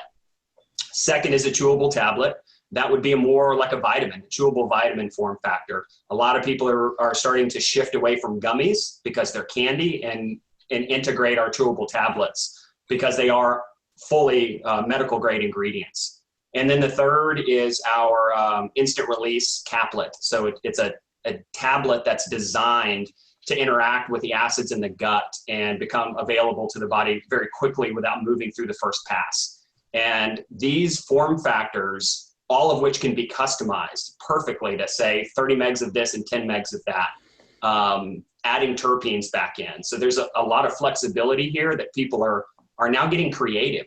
They're saying, hey, I want a tablet that has a bunch of terpenes in it that help you to relax. And I want it to have 5 megs of CBN and 30 megs of full spectrum CBD and some CBG. Can you do that? And the answer now is yes. Absolutely. And it sounds like a lot of your demographic and target market segment then would be dietary supplements, pharmaceutical, et cetera. Are you targeting companies outside of the hemp space in terms of trying to find and integrate these types of companies to come in and utilize the flowable powders? And again, what is some of the initial feedback that you're receiving from the manufacturers that you do showcase your products to and what their customers are saying? Great question. And the answer is absolutely yes. We believe that there's still 80% on the sidelines that haven't tried cannabinoids, and they're waiting for a form factor that's right for them. And those are your typical, we're a pill society. Let's be real. So if we can take the power of cannabinoids and take true extracts and make extremely potent dynamic deliverables that are in a form like that, people are going to gobble it up, no pun intended. So we've spent a lot of time over the last year on the phone with co-packers, contract manufacturers, a bunch of pharmacies have brought us in to do presentations. McKesson is another group that actually we spoke in front of not too long ago. So there's a lot of different groups that are saying, wow, you can do this with cannabinoids. We had no clue. This is right up our wheelhouse, but they still have just a toe in the water, right? If they're not in the hemp space and they don't understand cannabinoids, it's still not the time to say we're going all in. But what we have seen, which we think is extremely promising, is their folks are trying it. They're testing it. They're bringing it in. They're doing conversions. We're sending samples. They're intrigued. We're doing site visits. So we're getting a lot of yeses soon. Yes, maybe. We're talking about cannabinoids, but not yet. So I think we're close. We really are. What do you think it takes to move forward and allow those companies to take the handcuffs off, right? And openly promote the benefits of CBD that we all know, and not just CBD, but cannabinoids in general. Again, I think a lot of it is due to legislative, regulatory, and other initiatives that are, frankly, road stopping people in terms of the FDA. The USDA has kind of counteracted some of their interim final rule statements in terms of helping farmers. But, how do we provide solutions for those companies to take those handcuffs off? It's the FDA. I mean, that's the reality. I think if we could have a solid framework from the FDA, I think that would give most of them enough. We have companies right now. We're in 9-month R&D with a global company, and they're in 10 different countries on a very specific application of cannabinoids, very specific, very unique. And we went to R&D with them, found out a way to work. Now they're working up to figure out how to get this into their full-scale production, and they're not holding back. So, I think there's people that are all along that continuum saying on the far end, we're not touching it until the FDA gives us clear guidance, to other companies that say, I don't want to miss out because we hear that this stuff is extremely potent and very effective and natural. And we want to go ahead and start bringing it in and doing our own internal research, all the way to folks like right now, co-packers and contract manufacturers. They're not set up, and they're doing tinctures and gel caps. But beyond that, all their systems are set up for powders. So, they're ones that are saying, ooh, I've been waiting for this. So you can give me a consistent powder every single time, different cannabinoids, different terpenes that are going to be exactly the same every time. And those are the ones that are starting to now say, all right, let's take it in. I have some clients that are interested in CBD products that aren't oil-based. So I think, the continuum is there, but without a clear guidance and a clear roadmap for all of us to work with under, I think it's still going to take some time. I just think these big corporations that aren't in hemp space don't understand cannabinoids. They don't care. They just want an effective ingredient no matter what it is. And they're not going to do it until they get a clear path or picture on how to advance through it. And Joe, obviously you work on a lot of local and regional regulatory legislation, et cetera. What does it look like from a domestic point of view and, from a DC point of view in terms of federal oversight? We're just waiting. I think, that's what's so frustrating about this. Now, from a business perspective, and this is a much maligned I'm in a much maligned sector of our industry. I'm in smokable and I'm in distribution of potentially water-soluble products in convenience stores. So, from a profitability perspective, I'm thrilled to death, but for the good of the consumer, these things that we need some clarity from the feds. And, we've written a letter asking President Trump, and this would flip to President Biden if he's elected, the request to begin to create what's called a FACA committee based on the Federal Advisory Commission Act, which would be set up from industry experts, medical experts, all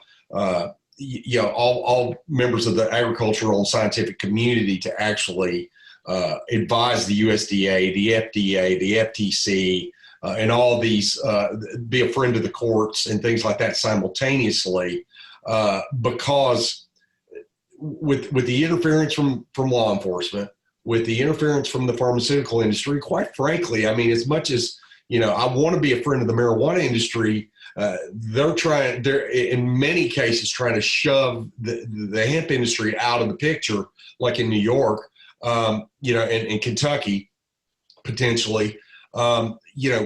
We need a supra regulatory agency, somebody that advises Congress and the executive branch on policy that can fix this, that can settle the landscape. Yep, I agree. And, looking, what I always like to do, and when we're wrapping these up and having these conversations, is it's so hard to forecast in this industry. It's so hard to say, what's the industry going to look like in 5 years? Because, there's so many different types of products that we can be looking at. There's so many different regulations that can roll out, and we're kind of pitted behind a multifaceted position in terms of government, in terms of innovation, technology advancement, and everything in between, with one of those being a big stigma perspective as well. So I asked this a little tongue in cheek, Jason, but where do you think the industry is going in 2021? And where do you think that it will head in the next 2 to 3 years? You know, I think we're going to get some real exciting data that is going to come out of science-based data. And I think now that our country is truly, we're embracing cannabis now in whatever form it comes in. I mean, it's much more positive of a conversation that I have, even with my friends and family. So the data, it continues to come. We're learning more about rare and minor cannabinoids that we mentioned before. So the discussion is shifting away from CBD and THC, which means, oh, there's more stuff in this hemp plant that I didn't know about. And yeah, there's a ton more. And we're just talking about the medicinal side of things. Forget about all of the industrial side of things of what this plant can offer us. So this discussion, I think, is a positive one. It is slow going and there's hurdles along the way, but really it takes all of us. I mean, it takes Chad, it takes Joe, it takes Jason, us taking these risks and having these conversations so we can continue to help people understand that this isn't something to be afraid of. So I think as the data continues to come out, data about what this plant is doing for farmers, for the economy, for tax revenue. You know, tax revenue is the big push, right? If you're making enough in taxes, all of a sudden everything can be legal. And we move right past all the quote bad information that's out there. So all of this is moving in the direction that we want. Is it going to move fast? Probably not. Are we going to have a sweeping legislation that federally legalizes everything? We could, but then that would put in a whole other set of new roadblocks into place because a lot of those factors that you mentioned still aren't figured out yet. But I see the data coming. I see the information and the development of new cannabinoids and new cannabinoid-based products that aren't just CBD. Because right now, a lot of the people that are uneducated think everything is CBD and CBD only.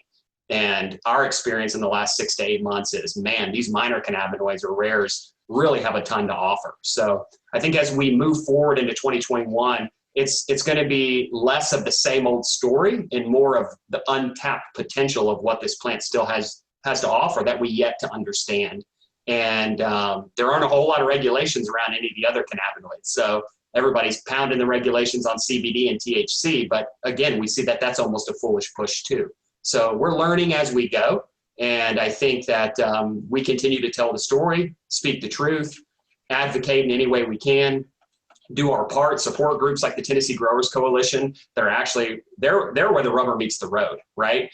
All of our businesses are the ones out there. We're all doing our own little niche, trying to tell our story and impact the people that we work with, but really it's a legislative issue.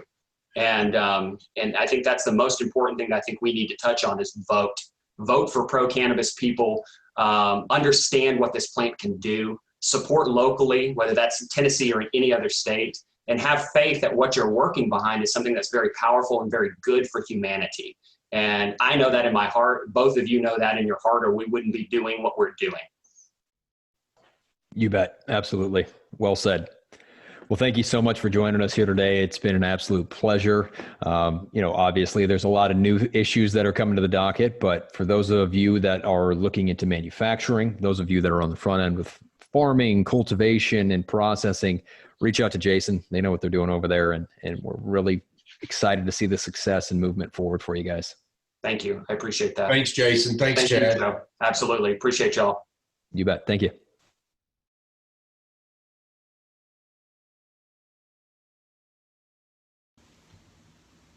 Hello everyone, Jason Pickle here, co-founder of Volunteer Botanicals out of Murfreesboro. And we are proud to support all the hard work coming from the Tennessee Growers Coalition. None of us would be here if it weren't for you. So thank you for all the behind the scenes work that you guys are doing to support us and support the industry. We're also here to send out some good luck and positive vibes to all of our farmers that are harvesting right now. Now we know it's crunch time and we hope that everything finishes great and your material looks wonderful. And we're here to help you bring it to market. Volunteer Botanicals is Tennessee's first post-conversion facility. So what that means is we take hemp extracts like crude, distillates, isolates, terpenes, and we convert them to more usable products that could potentially be used now as ingredients in new formulations. So we'll take products like a crude or a distillate and turn it into a water-soluble material, whether that's a powder or a liquid. We have a patent-pending flowable powder, which allows us to take all of those extracts, convert them into a particle size that's really, really tiny, and it works extremely well for capsules, tablets, and those sorts of medical applications. And we're here to really provide versatility and help farmers and extractors complete the supply chain. So if you have a product that you're looking to bring to market and you need a little help with it, if you have a customer that wants an extract in a certain way, water soluble or for capsule formulations, let us know. We can take your extract, we toll it, and we can either give it back to you as a raw ingredient or turn it into a tablet or a consumable product ready for your customer. So we're here. We're a service. We're located in Murfreesboro, Tennessee, and we are building a new facility currently in Christiana, just south of Murfreesboro. So again, thank you to the Tennessee Growers Coalition. Thank you to all the hard work that the farmers are doing out there. None of us would be here if it weren't for you farmers. So Volunteer Botanicals is here to help. You can find more about what we do online, volunteerbotanicals.com, and feel free to reach out to us anytime. Thanks, everyone. Talk to you soon.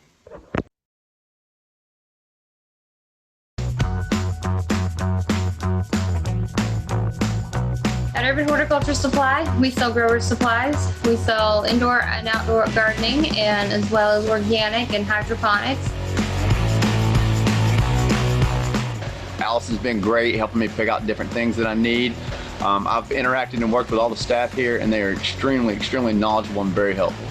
Anybody that I know that needs any kind of soil issues, soil amendments, any kind of products in that area, I absolutely send them over here. We like to focus on advanced gardening. We stand on our support, education, and experience. We like to offer high quality products to resell to our customers. At Urban Horticulture Supply, we offer support, knowledge, and success.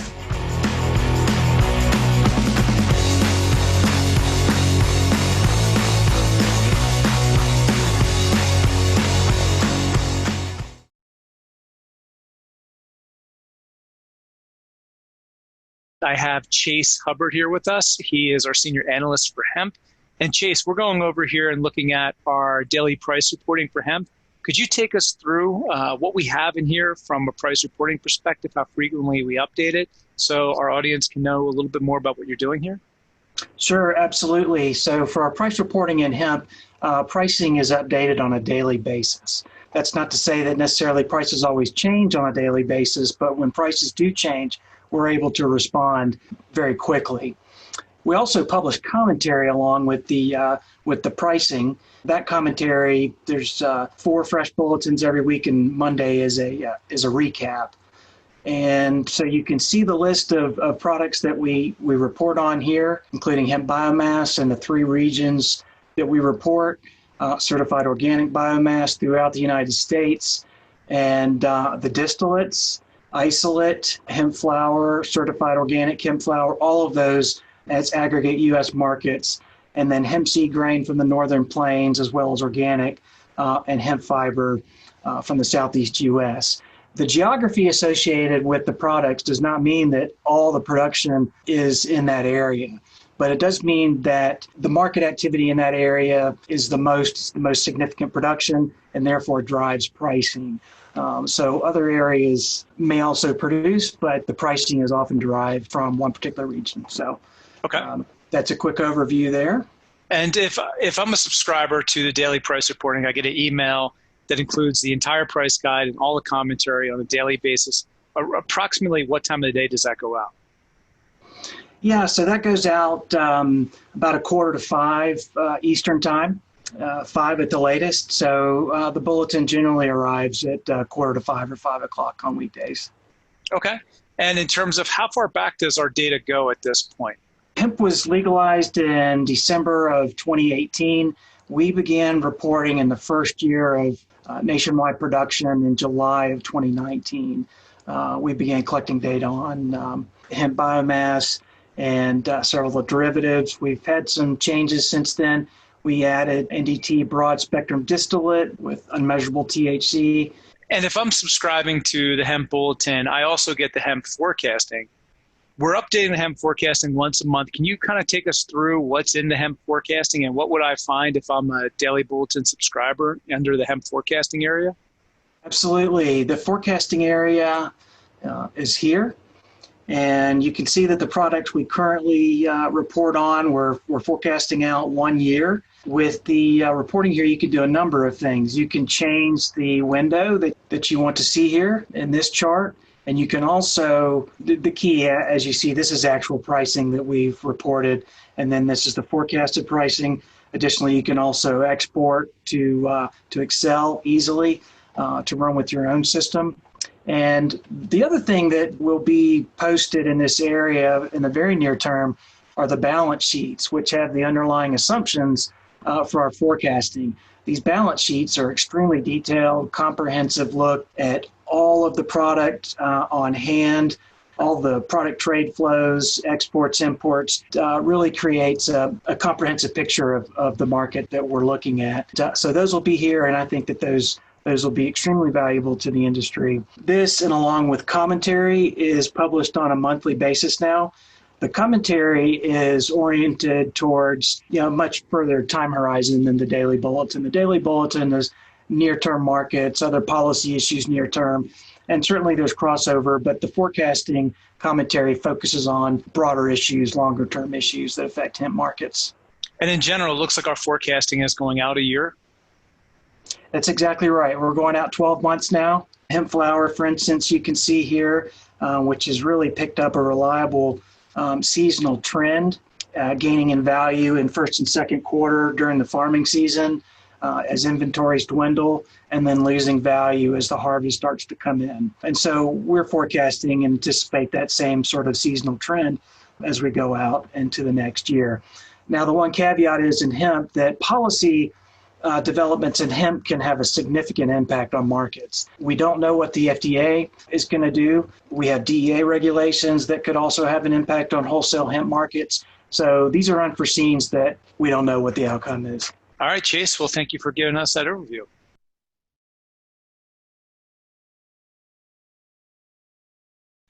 Today, we are pleased to be joined by a very special guest, a co-host with myself on the Taking Root, a hemp podcast. He sits as a board member of multiple hemp associations and has been innovating multiple different agricultural technologies on the front end for farmers, cultivators, anyone in between in terms of harvest, propagation, and just helping local farmers throughout the domestic marketplace. With moving forward, we have a lot to talk about here today. Andrew, thank you so much for joining us. He is the head of Hemp Harvest Works and COO of Fish Enterprises. Andrew, thanks again for joining us, and would love to learn a little bit more about what you're working on right now. Oh, yeah. Well, thanks for having me, Chad. I really enjoy being here virtually. It's exciting. Yeah. So almost like you're out in the field there. Yeah. I got the hemp right behind me. So I actually saw you a couple of weeks ago, and we were out on a farm in Nebraska, and you were helping out a local farmer out there, and they were put up between the 14-day window, right? Can you tell us a little bit more about that situation and what you've been doing to help farmers this year? Yeah, those guys, man and his wife, they just had a tough situation this year, and actually one of the consequences of our new farm, the new IFR with the 14-day regulations, they got to send in a test. Thought that they were well over the THC threshold due to what the lab reported back. So they called the Department of Agriculture out, and what they thought is that they were going to have to be told to cut it down, and only to find out that the original test actually wasn't quite accurate, and they were well below their 0.3%. But the clock started ticking, and the 14 days had begun. So I went out there. We used some equipment to help them get that acreage picked up, and you helped do some of the hand harvesting. They were victims also of the that Derecho, that major storm that came through Nebraska and Iowa and knocked over a lot of their plants. And so there was some hand harvesting, and I'm grateful that you were out there to help us load some of those branches up. But we've been doing a lot of different things like that throughout the state where we're visiting producers. We've been providing some of our equipment, and we've been doing that actually throughout several states. Into Illinois, we've done some work into Kentucky and even Tennessee this year by moving some of our own equipment and helping producers that way, outside of the equipment that we sell, of course, all over the country. For sure. And obviously, as I well know, and a lot of people probably that are tuning in well know, you've been in the industry for quite some time. You're definitely a veteran in this industry, and you've done a lot of advocacy work, a lot of lobbying, and just really work to push this forward in terms of creating the infrastructure of what hemp is today. Can you tell our listeners and viewers kind of what got you started in the industry? Yeah, I know a lot of people in this industry came to find this industry from a lot of different ways. Mine was one of those accidents. I work in agriculture. We design equipment. Harvesting is our specialty. Large scale ag is typically where we spend the most amount of our time. And it was actually one of our custom harvester customers that reached out to us, had early on in the hemp industry in late 2015, got their first contract for harvesting grain, and they wanted to try out one of our headers. And that's when I found the industry, found what was going on out there, and decided that we wanted to take and help solve some of the unique challenges that those producers were facing. You bet. And since then, obviously you have helped with things like in the state of Nebraska, LB 657, which is Nebraska's hemp. I'm sorry, I'm blanking. It is Nebraska's hemp law or hemp legislation. Yeah, the Nebraska Hemp Act. The Hemp Act. Thank you. Yeah. No, it's okay. Well, and actually, that all came out of what I learned after I fumbled into this industry. It was, for me, I got into this industry and then quickly found out that everything I did was illegal in the state that I was living in. And pretty soon I realized that actually I'm a felon that's running material between different states because, of course, the 2018 Farm Bill hadn't come out yet. And so you weren't supposed to transport certain materials. And so that there was I will say, I had my own interest in wanting to pass some legislation in the state of Nebraska, but also I realized that, there's no real reason for me to make this equipment if I can't find producers that can use the equipment.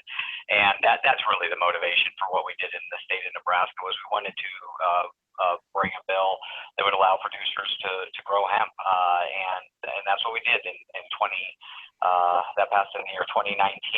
Nebraska had their first selection of growers, and we had some challenges. Our first year for sure, as the state wasn't as excited about. I would say the upper levels of administration in the state were not as excited as many of us were, and made things a little bit difficult on us. But we've been persevering, and now Nebraska's got 70 growers this year, give or take, and starting to grow the industry here. So really excited about what we've done here in Nebraska. Yeah, for sure. And outside of that, I mean, you obviously help countless farmers, producers throughout the front end, and the resources that you've been providing, not only in equipment, but in education and knowledge in terms of seeing and experiencing hands-on what this looks like, being one of the front runners with the growers and farmers and cultivators throughout the United States has been a really strong position for you to be in, specifically with being able to relay that information and knowledge back to farmers. What would you say are some of the main resources, and how have those resources changed from, let's just say, last year, the 2019 growing season, and this year for the 2020 growing season? What have been the main things that you have seen different? Well, I think that there's more collective knowledge than there used to be. I would say that's the biggest thing, and that wasn't as a result of any one aspect of anything, but as time time is progressing, we're seeing just where that collective knowledge is being shared. 2019, believe it or not, is as close as that was, it was still very early on in the hemp industry, and we're still early in the industry, but it was still at a place where basic knowledge points weren't established, and people hadn't learned all the lessons that they needed to learn yet. The nice thing was we got a lot of growers in 2019 that learned a lot of lessons that help educate some of the 2020 producers. I will say that when you look at the 2020 production schedule, it's definitely better founded than 2019. There's some people that definitely have some major challenges still this year. Again, we're still early on in this industry, but overall, the people that are doing it are doing a better job. They're producing a higher quality material. Their inputs, our costs are going down. They're smarter about how they're producing. The quantities that they're producing are much more sensible. So I think that 2020, the biggest difference is that there's a lot more sensible activity going on in the marketplace than there was in 2019. Absolutely. Yeah. A lot of the silver bullets, so to speak, as farmers and producers and extractors, everyone, it seemed like throughout the supply chain, thought that it was going to be a silver bullet to, make them rich or save the farm. And, unfortunately, we saw that just was not the case. On that same point, as we see the 2018 Farm Bill and as we see new legislation come out, it's never just done with that legislation. There is never one all be all type of legislation that rolls out. What is it like educating those legislators and policymakers, and what are some of the transitions that you've had to make to get in front of them in terms of telling the story or having them be able to resonate with what hemp is, especially from a commodities perspective and row crop throughout the Midwest? Well, I would say that I'm very blessed with my background. I feel like for me, it's an easier conversation to get into the room to talk to a lot of these people as I come from the ag background. I come from a family of farmers, producers, and then, of course, my background here producing agricultural equipment. I'm not necessarily in the cannabis space. I'm in the food production space. And so when I talk about it, I think that, again, I'm fortunate enough to have an audience that listens to what I say from a completely different viewpoint, just due to my. I should always disconnect the office phone before we start these. Give me a second.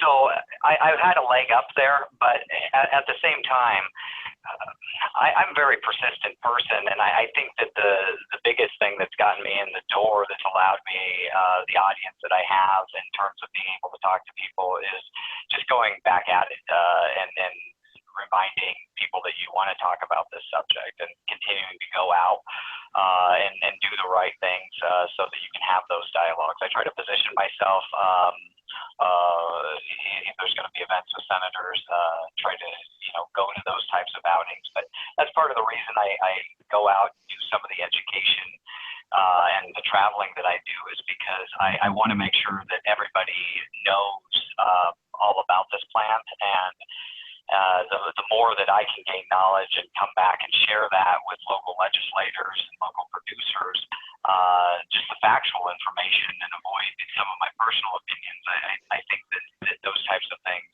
help sway the legislators. Because ultimately, at the end of the day, it's going to be, it's about the economics of this plant. It's about, is it safe from a human consumption standpoint? And if the answer to that is yes, then the next part of it is, what are the economics? And so it's just understanding and positioning those appropriately. Absolutely. And I think a lot of times legislators have so many different policies on their desk to try and deal with that, overwhelming them with something that they have absolutely no idea about, which is in term cannabis and everything that has been stigmatized and propaganded across the board for the last 80 years, it becomes a lot harder to get in front of until you can show those small wins. And I feel like those small wins that we see in front of us right now are definitely compounding.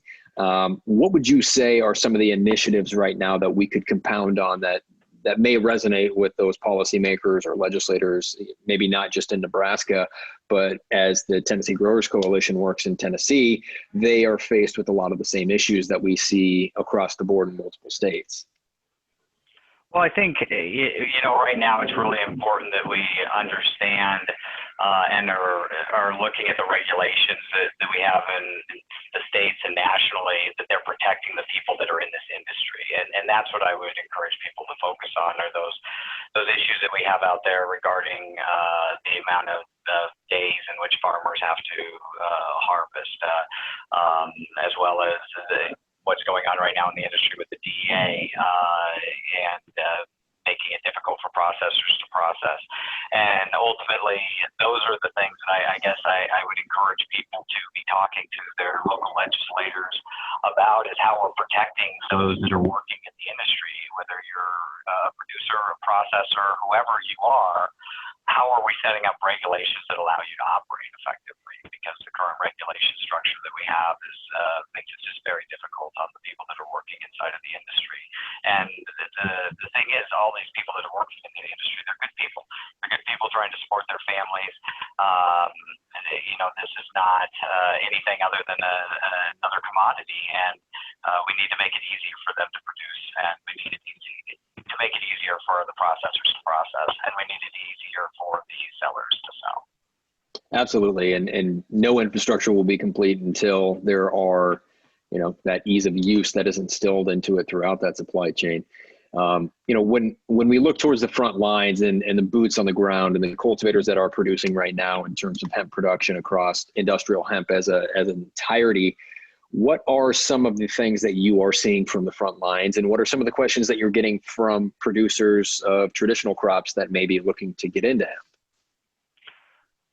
So I guess, I've seen a lot of fields this year. I've talked to a lot of producers. I would say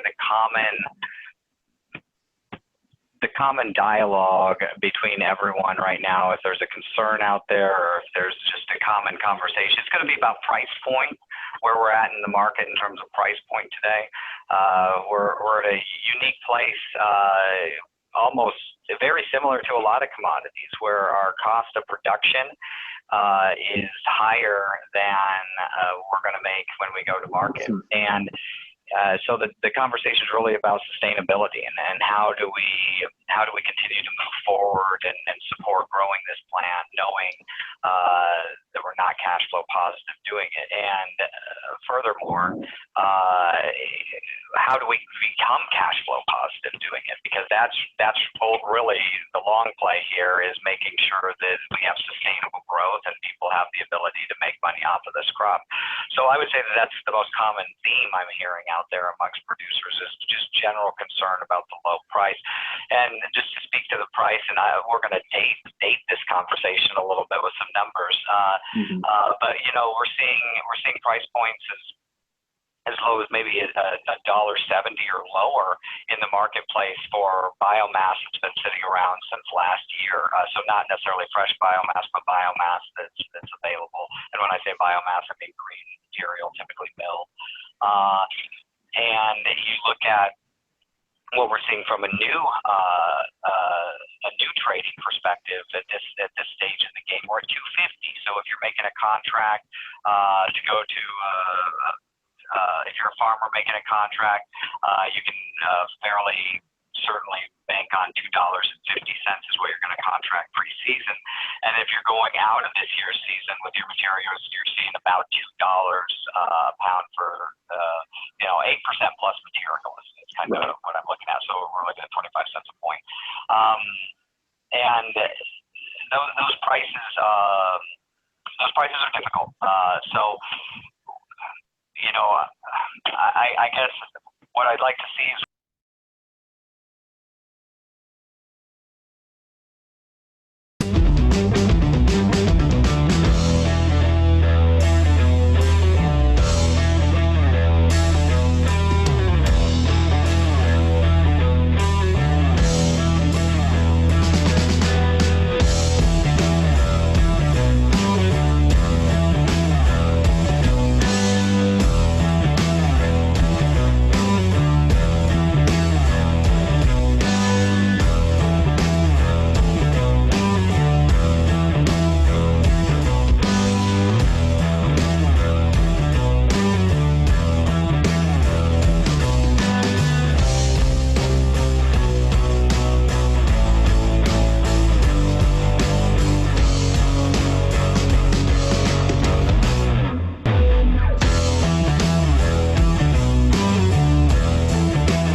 Great, I hope you enjoyed hour 2. That was pretty fantastic, wasn't it, Fred? Yes, it was. Definitely. Just even getting the opportunity to see the Optimera Ornamental Farm Tour, which, as you can see, they have different exotic, I call them exotic anyway, from the African violets to other ornamental plants. Not only are they, well, let me say it this way, they have a long history of growing plants since, I guess, the 50s. And so now they are one of the big supporters, not only from their time, their talent, but when it comes to growing, if you're trying to buy seeds and need somebody to pop those seeds for you, Optimera is a great place not only to go secure great genetics, but also they will help you from the seed to actually growing, consulting, sending people out to take a look at from the beginning all the way to the harvest. They're there to support you the entire time. And then you... Well, and I can't, of course, my mind was blown by my interview with Jason Pickle down there at Volunteer Botanicals in Murfreesboro. The things that they're doing with the mystical powders, of course, remediation. Right, and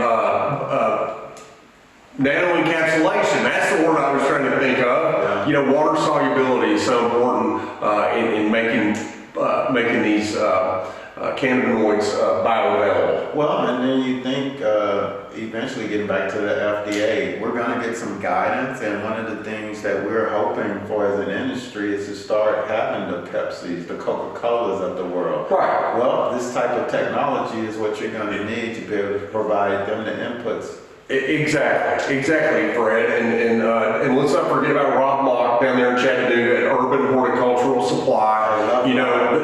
Rob's a big grower. Rob's been in this business since the very beginning, and not only that, Rob comes from Humboldt.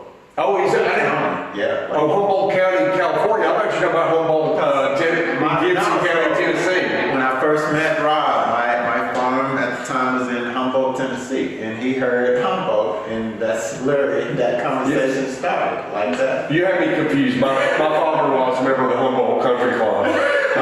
This is outside of Jackson, but no, Humboldt County, the famous cannabis growing county out there in California. Say Rob has a green thumb. And a lot of experience in cannabis. So there you go. Buy stuff from him, not only in person, but online as well. Look that up. So, and Andy Bish, our friend Andy Bish, who is an engineering genius. He's out there developing all kinds of combine heads and equipment to help you.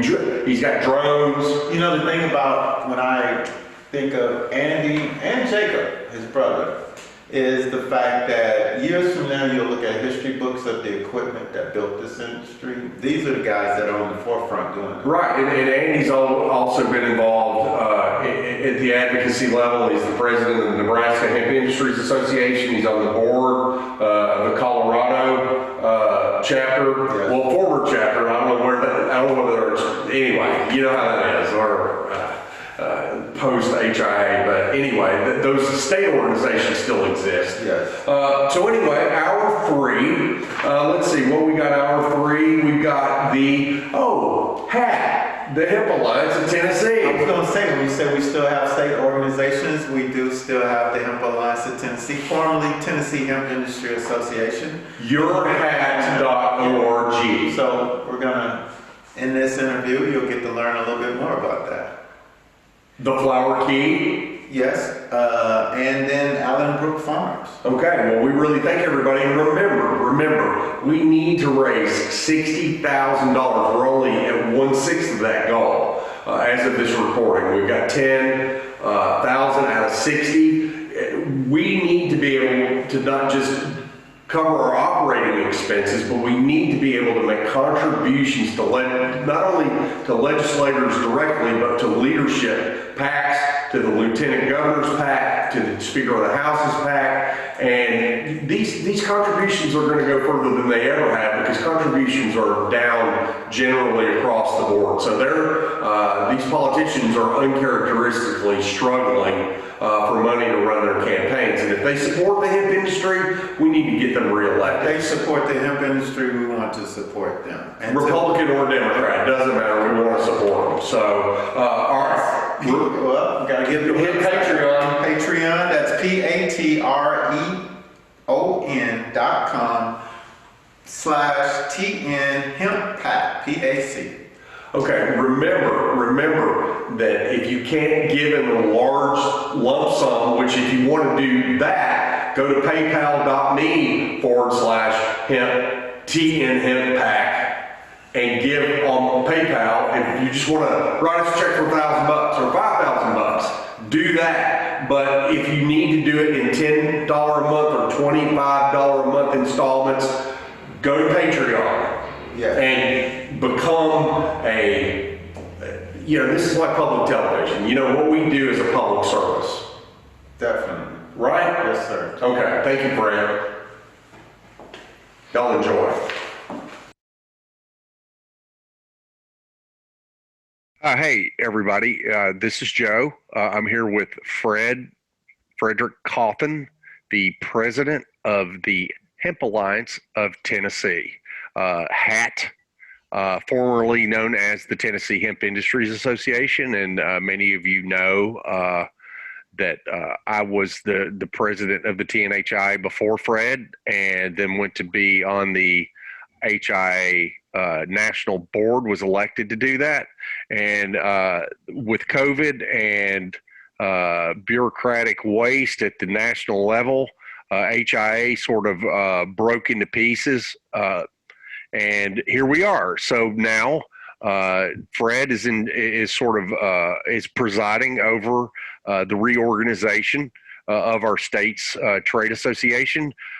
Fred, good to see you as always. You want to talk a little bit about that and what's going on with the Hemp Alliance of Tennessee? Yes, sir. First off, thanks for having me, Joe. Always a pleasure to speak to you and the listeners. Yes, as you kind of summed it up, we are now embarking on a brand new phase, the next era in the life of the Trade Association for the state of Tennessee in regards to cannabis hemp. And we will be kicking off here late 2020. By 2021 January, our previous members from the old organization should be in a position to transition over. We'll start sending out information on that very soon. The website is already up and running. It's yourhat.org. That's YOUR, hat, HAT.org. Right now you can go out there. We got the little welcoming page, more to come on the back end of it, but you can leave your information, email, and that'll give us one. If we don't already have your information in our database, we can send that off to you and get you connected. But yeah, we're looking very excited about what our future looks like. Actually, when we talk about the HAT, Hemp Alliance of Tennessee. So talk to us about the membership structure. What is, how is that going to be laid out? Are there going to be different levels of membership, or is it one size fits all? Yeah, so definitely wanted to streamline what we had before. It was just too many layers in there. And even the way it was set up, it was more focused on you self-regulating yourself to say, if I'm a $10 million a year company where I'm getting ready to pay you this money, but there was really no benefits online. Right, exactly. I never really it's like, here's $8,000, we're going to give you $300 worth of service. Yeah, so, going through this transition as we were planning, that was definitely one of the first things of, okay, when we talk member benefits, we need to come up with a structure that actually there is a benefit, a value that I'm receiving for paying this higher amount. And so kind of the structure is very similar in structure in the sense that there's the advocate and then there's the voting member. What's new that will be added in is that we're coming up with a student level under advocacy. Oh, great. Definitely want to get our students involved with the association early. I call it building the bench. I mean, millennials need a purpose. They need to have somebody, mentoring them. So exactly, yes, and and it's kind of twofold. One, we want to open up our doors and start having content available, educational opportunities for our students at that high school level. There's a lot of programs throughout the state that focus on,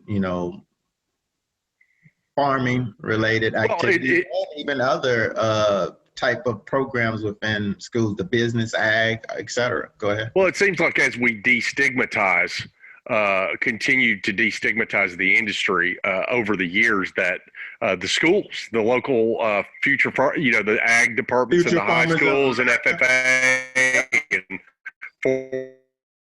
4-H and all that would want to be getting involved. Which we already have established a relationship late last year with Covington. Great. Farmers of America.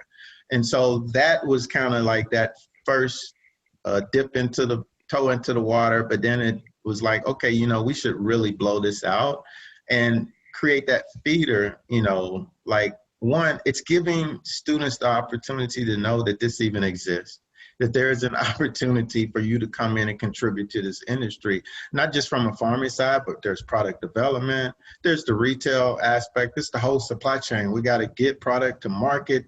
Somebody might have a better way of how do we get it to market. And it's setting in some high school right now. But then at the college level, we already have the relationship with universities. We can help create that feeder system that get people, our youth excited about this industry and then feed them in. But then we also already want them to build that next level and next layer of when, you and I will retire at some point and be sitting over there on on the porch, on the rocking chair. Right. How do we get that next generation ready? We're going to be focused on that. So that's just one aspect of what's changing. And then we'll have our typical advocacy or the supporter level. And then getting into the voting member level, we're streamlining that. There will be a professional and the farming level. But really, it's going to be more a premium sponsor level, which will be our top level. And then there's the premium, and then there's the basic, I forget the actual name of it, but it'll be your standard business level and farm level. And then there'll be an entrepreneur level, where if you're just trying to get your feet wet, figuring it out, want to be a voting member, want to have the ability to be on one of the committees, you're able to come in at a reduced fee. And so there'll just be those 3 voting member fees. Okay, great. So there'll be some incentives. And you mentioned retirement. I've already retired from, now, of course, I do work with you guys on the legislative side. Explain what our relationship between the Hemp Alliance of Tennessee and the Tennessee Growers Coalition is going to look like, and what your board is thinking in terms of that. Well, even when we just talk about the board, there is, of course, the legislative committee that works directly with the TGC. Then we have our fundraising and events committee, our communications committee, and then the finance committee. Legislatively, and literally if you stack them up probably in that order, everything that we do, there has to be either some rule in place or it's self-regulating. But with all the ambiguity in the industry, we have to have a partner that can legally lobby. Right. On our behalf, whether it's at the federal level or at the state level, to actually get laws in place. that is our relationship where we work hand in hand with Tennessee Growers Coalition. And that's why it's so important for people when we do the call outs to donate. This work doesn't get done for free, first of all. And right. There are fees that you got to pay to keep websites up, except just the normal operating businesses of having an entity. But then beyond exactly, we have an executive director that has to be paid. And then there is an executive, we all volunteer our time for this, but no, to run an organization successfully, you're going to have an executive director in place to make sure that the lights get turned on. And Kelly's doing a great job of that and doing a great job of managing me, which if you ask my wife how hard that is on a personal level, it's equally hard to manage me on a professional level. So, well, and even it's probably worthwhile even spending a little time talking about, well, what does that mean? Well, first of all, for a bill to even be submitted, there's a lot of work behind the scenes that has to happen, right? I mean, right at the time of this call may air later. Right now, as today, this is December 9th, and I spent 6 or 7 hours on the phone today working on legislation that's going to be coming forth in January. And once that filing deadline is over, we cannot make any donations to the campaign. So again, it's really important that if you go to and now this is the pitch time, paypal.me/TN-HEMP-PAC, and also patreon.com for those that want to do something monthly. Patreon, patreon.com/TN-HEMP-PAC. So that's and there are 2 levels offered there, $10 a month or $25 a month. So yes, we do need, we're woefully short of our goal. I mean, we've raised some money and we're thankful for what we have raised, and it's been a difficult time, but with COVID and all that, but the legislature is going to meet whether people give money, whether we raise any money or not. So that's it's very important, and it is great to have grassroots activists from the trade association to be able to make calls and gather support. But we're running 2 bills over again. One, the drug testing piece, which if you've been watching this all along, you'll know that Senator Dr. Richard Briggs is carrying one to raise the amount of THC metabolite that can be in any person's urine that is regulated by the state of Tennessee. Of course, this doesn't go to private industry, but it's covered there. It was assigned to the wrong subcommittee in the previous session, and it received a tie vote nonetheless, which a tie in the legislature is a loss. So it didn't go to the next level. But we feel like, and I talked to Brian Terry's office today, he's ready to carry the bill again in the House, and he's ready to appeal to the clerk's office and to the speaker's office to get it assigned to the correct committee. So I'm feeling really strong about this. That's awesome. Briggs and Terry have done an incredible job, both medical doctors, both big time supporters of this concept that people should be able to take a legal product and not have their jobs or their probation or their parole or their child custody or their athletics threatened by taking full spectrum CBD. So there's that. We're going to run the search and seizure piece, removing cannabis, the smell of cannabis as a pretext. That's a big one right there. I mean, if we can get that one, I mean, yeah.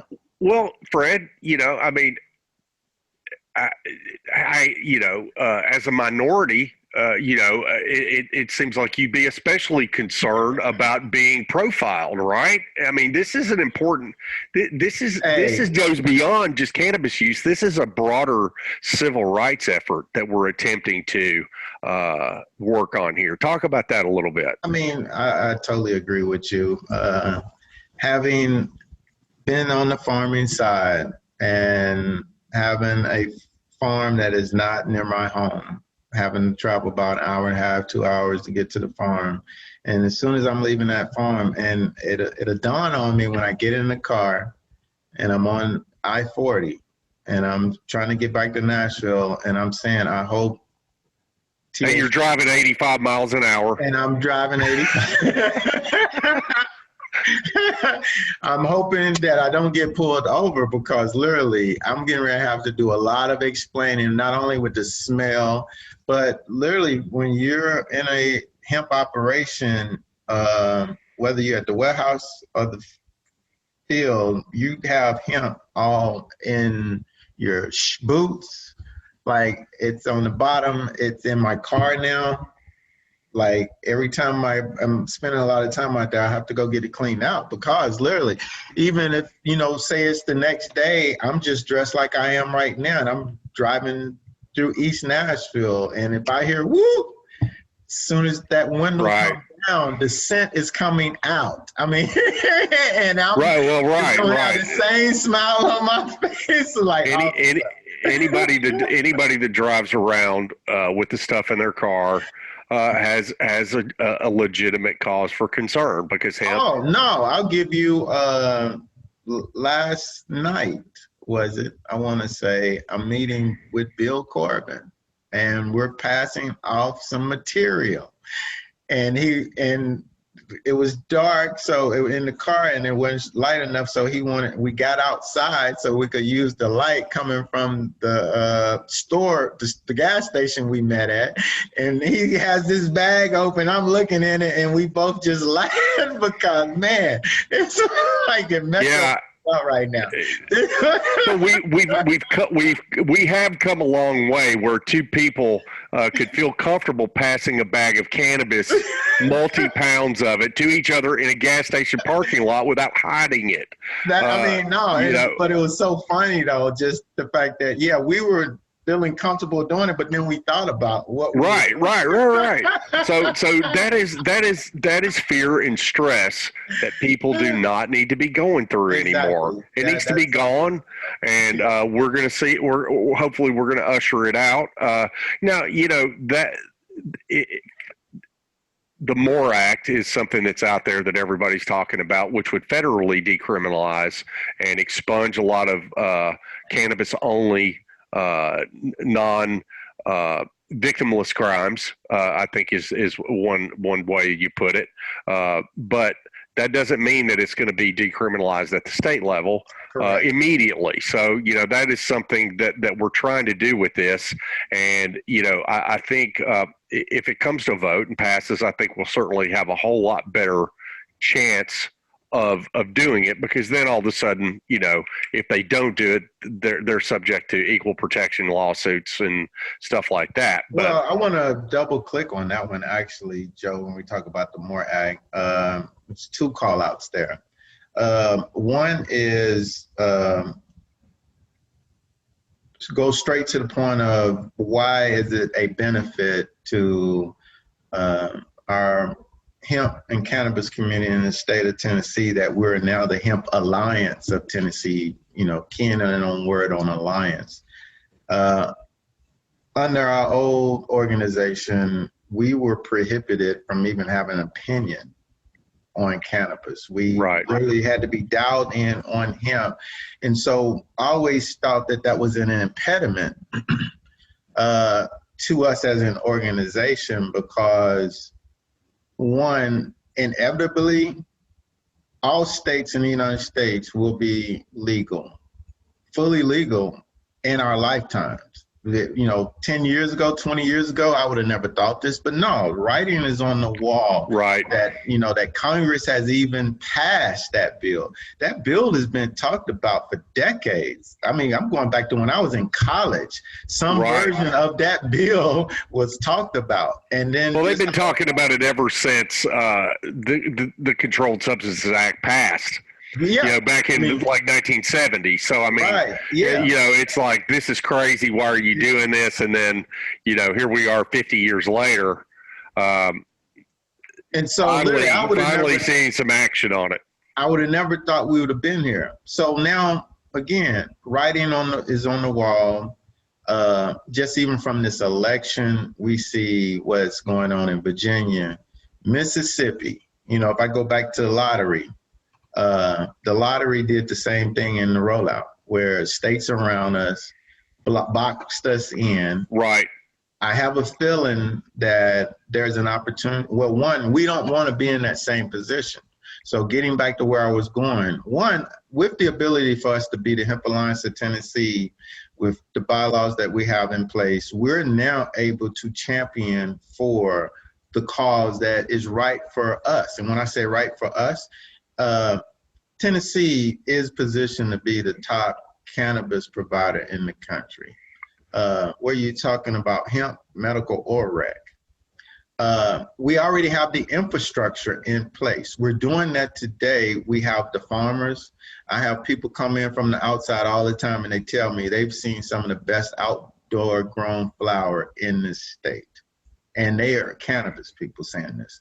Then we have our extraction companies. We have, you know, even with COVID, we have a group of farmers, cannabis companies, retail stores, product developers that are surviving, and some are even thriving in this market because they're taking advantage of opportunities where others have fallen off. Right. Well, so go ahead, Joe. No, it's okay. You know, you mentioned Mississippi. I think Mississippi was truly a watershed moment, and because it's a red state, it's a bordering state, and we don't have referendums in Tennessee. I mean, we had a referendum for the lottery, which, if you know how referendums in Tennessee work, they don't.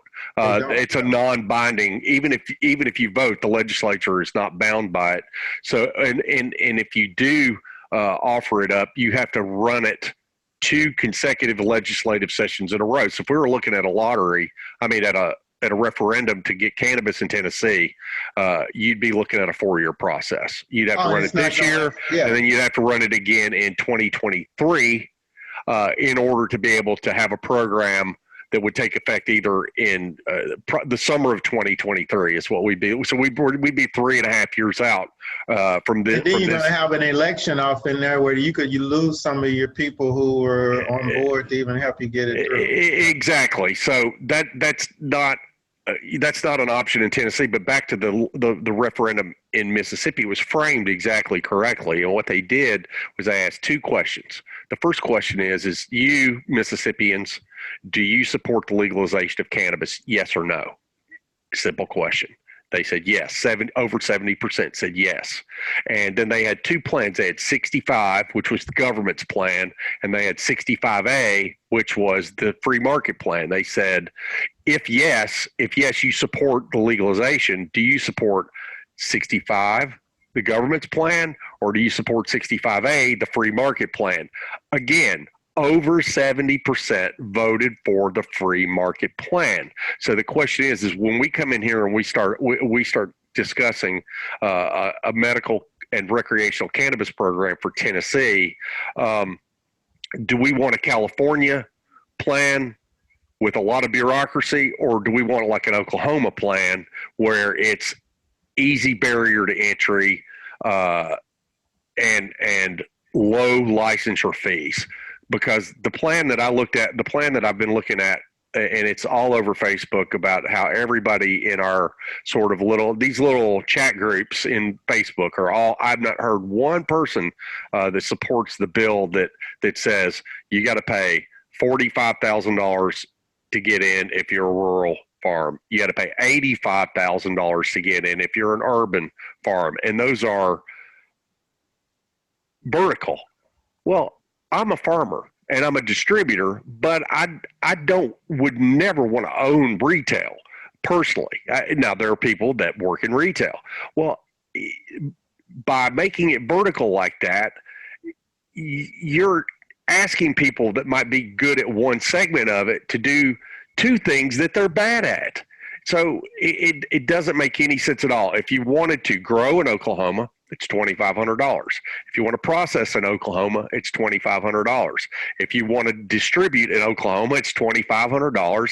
And if you want to have a retail store, it's $2,500. So you just pick whichever part you want of that, and you pay $2,500, and that's it, compared to $45,000 or $85,000. And, that's not even, Fred, what does it cost for an indoor greenhouse? It's like one indoor greenhouse is like $100,000 to build it, to light it up, to have your nutrients, to have your, to have all the, especially in a state with seasons like Tennessee, where it's freezing in the winter and you have to heat to keep your stuff from dying. So the gas bills and the electric bills. Well, and that's really where the money, the state fees, they need to definitely go more, and this is, I would say, the position of the Hemp Alliance of Tennessee. Starting off at the top, if the state of Tennessee is going to legalize through legislation marijuana, cannabis in any form, whether it's medical or rec, our position is we want to make sure that we're at the table, and then it positions our industry, which is already built up. If we're wanting to have a successful program in the state, I think we all meet at the same place, is we want it to be successful, make it the ease of entry for our people, which are small farmers. Right. Extraction companies that went in their own pocket primarily to build out what they built out. Retail space, these are not multimillionaire chains. These are local hometown people, whether they're in McMinnville or down in Collierville, Tennessee, in a shop. Right. Well, it really,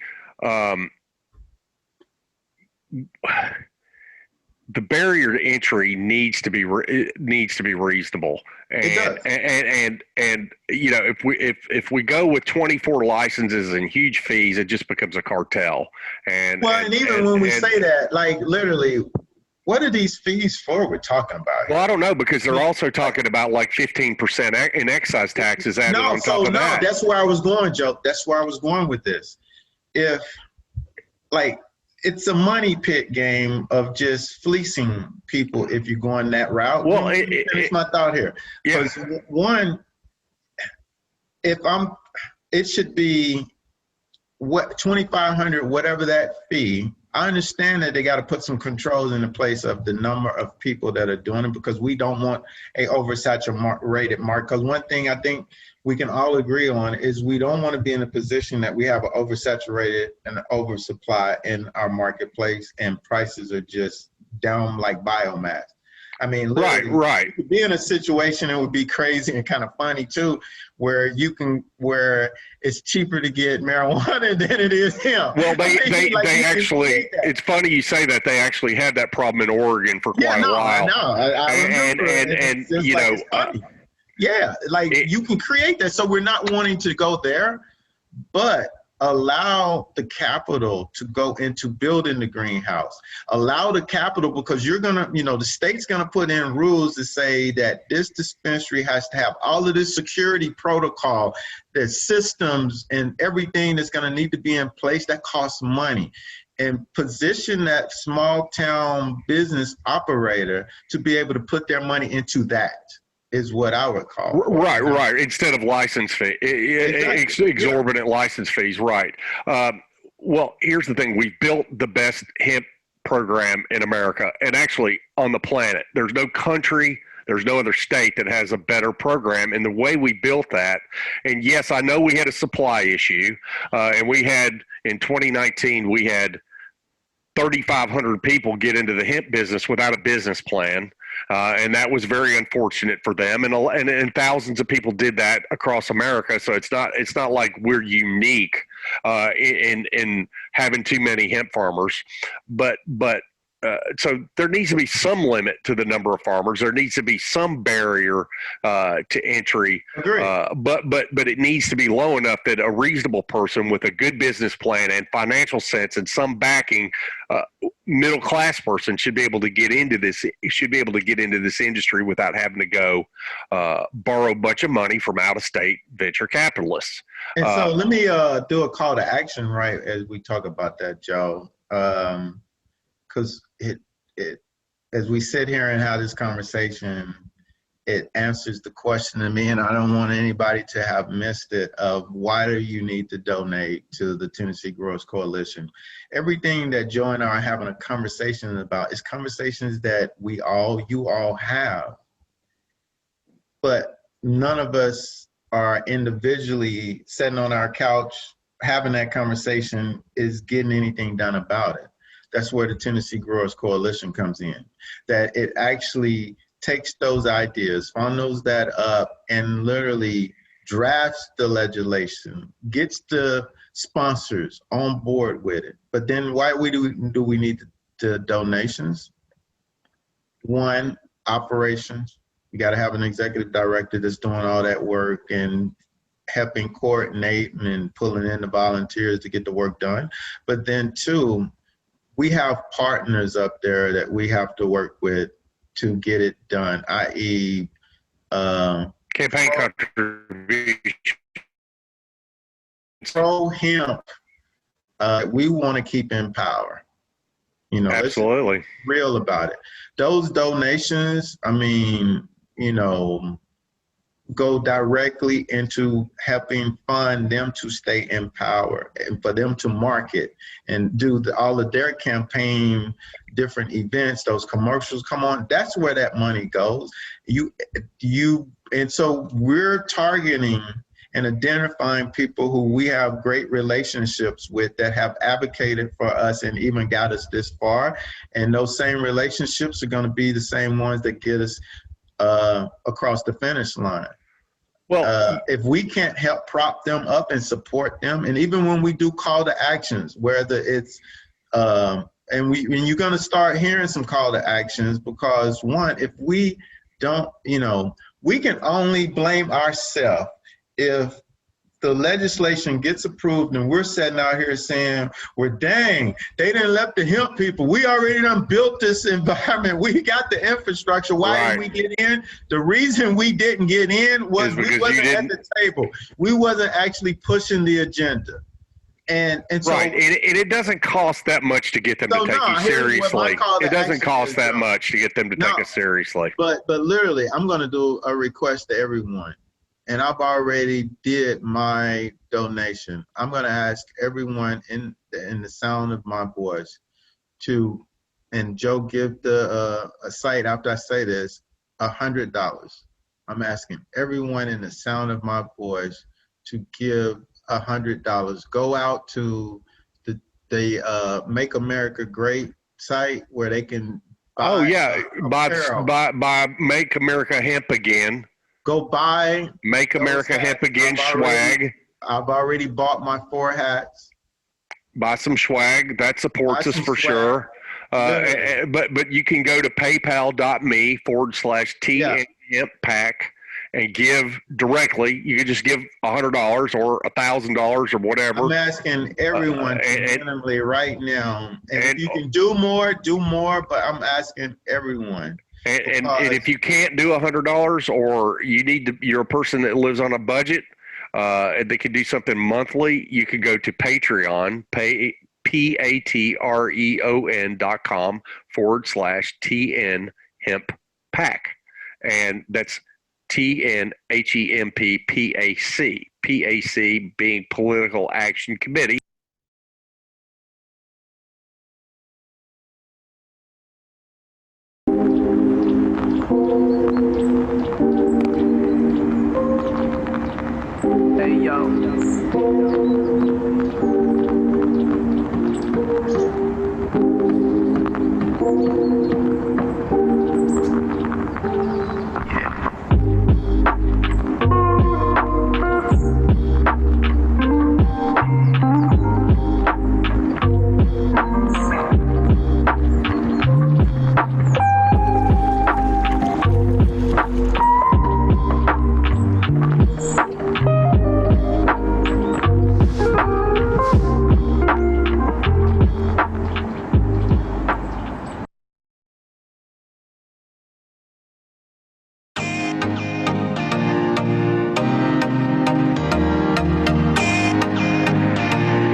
it's a medicine. And as you mentioned, Fairlight, it is a mother plant. So it's one of a lot of different herbs that people are using to treat ailments. And so just to speak a little bit on that, a lot of brands make a lot of claims, or they put a lot of information out on their websites about what it is that they do and how they do it. And, I think what's most important too is the truthfulness about your products, because consumers, they rely on that information to buy the products that they buy. And so when you think about a brand's promise and their values, why do you think that is so important? It's important for companies to uphold and abide by what they say that they're doing in this industry.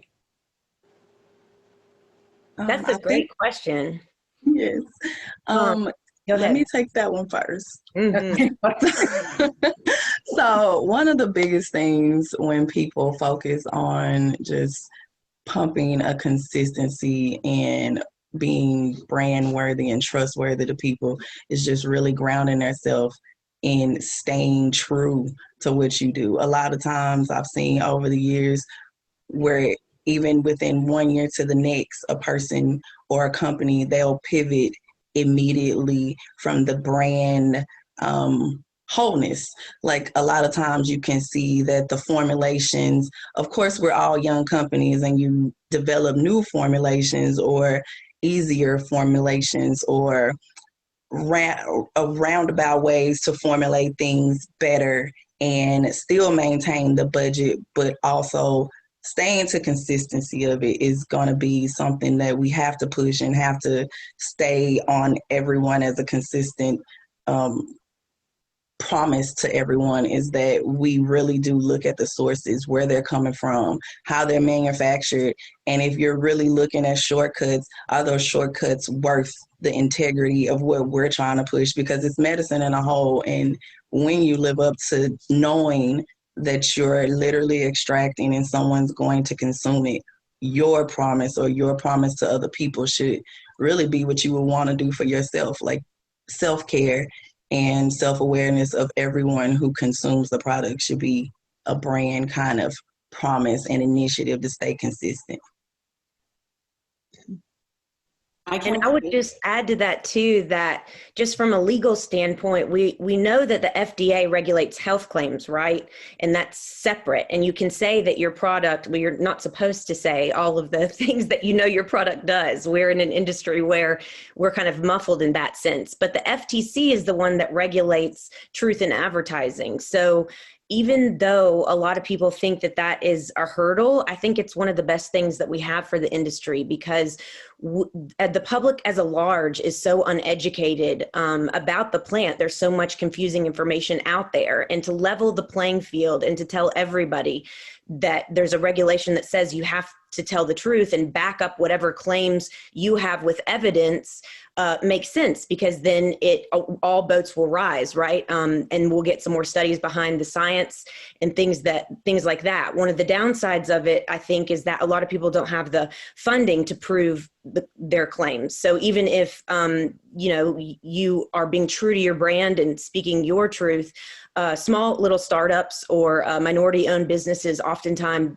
don't have the ability to do rounds and rounds of consumer testing and things like that. So there needs to be more funding for that, I would say. But besides that, it's great for everybody if everybody can follow the rules.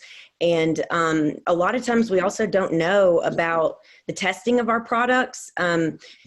Paper can prove it, but there's also a lot of people out there that even put fake testing on their website, which astounds me. So that's something to watch for too. I think a lot of people don't really know what to look for, but the more education we can give people and the more that we can speak about our brands and feel good about what we're doing, and at the end of the day, just making sure that we're squarely within those lines of truthfulness and trying our best to do that, knowing that it's difficult. That's the best we can all hope to do. And to kind of tag onto that, with the new information coming out, I have my team working on a blog on how to read a COA, because I think it's important to educate our consumers and make sure we get information out there that's truthful. It's really imperative.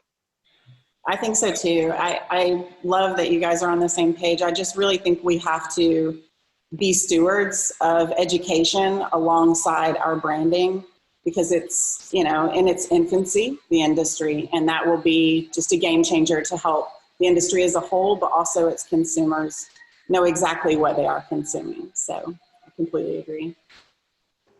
We all have a responsibility in this industry to make sure what we're doing is the right thing. Absolutely. Yeah.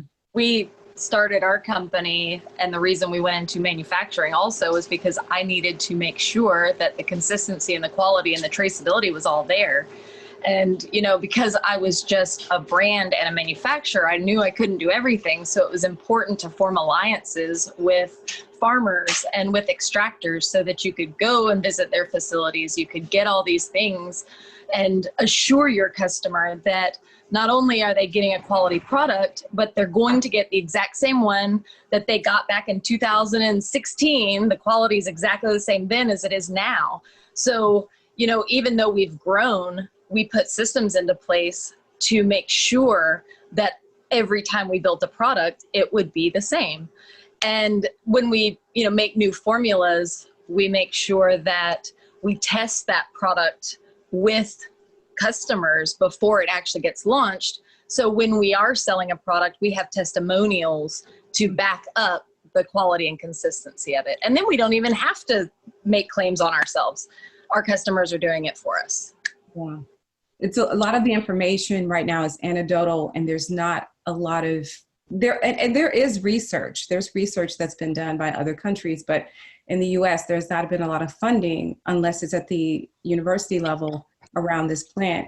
And so unfortunately, a lot of people are getting their information from the internet, and they're getting their information from their friends, or they're not getting the right information. And so as brands and as people that are pioneers in this industry, it is the responsibility of each company, you know, as you mentioned, Kat, to put that information on your website and make it accessible to your customers so that they have the opportunity to find it, they, you know, without having to dig for it. It should be visible, upfront, and available for people to see easily. So I appreciate all of you for you know, being women of integrity, because that's what's needed in this industry is integrity. Thinking about where we are now and as a whole, like in terms of this is still a burgeoning industry, where would you like to see the industry in about 5 years, in the next 5 years? I would like to see it less segregated. I want to see all of cannabis be one, under one umbrella, one plant, all cannabinoids, loved and revered and educated. Mm-hmm. I can agree on that. I'm with you 100% on it. Yeah, yeah. I also agree with that. It is difficult being in a space where you have, you know, legalities around cannabis versus hemp, even though we all know this is, you know, a plant just, it's one plant. So that would be very helpful. I also think within 5 years, it would be wonderful to see the whole plant usage, you know, just come more into focus. We, you know, on a consumer level, there's a bit of a trend when it comes to just the idea of CBD, which is very limited. And I can appreciate that, you know, riding that current so that we can make some progress. But to be able to see the whole plant come more into focus within this country, that way we're not just strictly relying on China or India for importing of hemp. It's a beautiful product for so many things, and beyond just the idea of it being so good for the environment as well and for construction. So I really hope there's some, you know, major movement alongside that within our country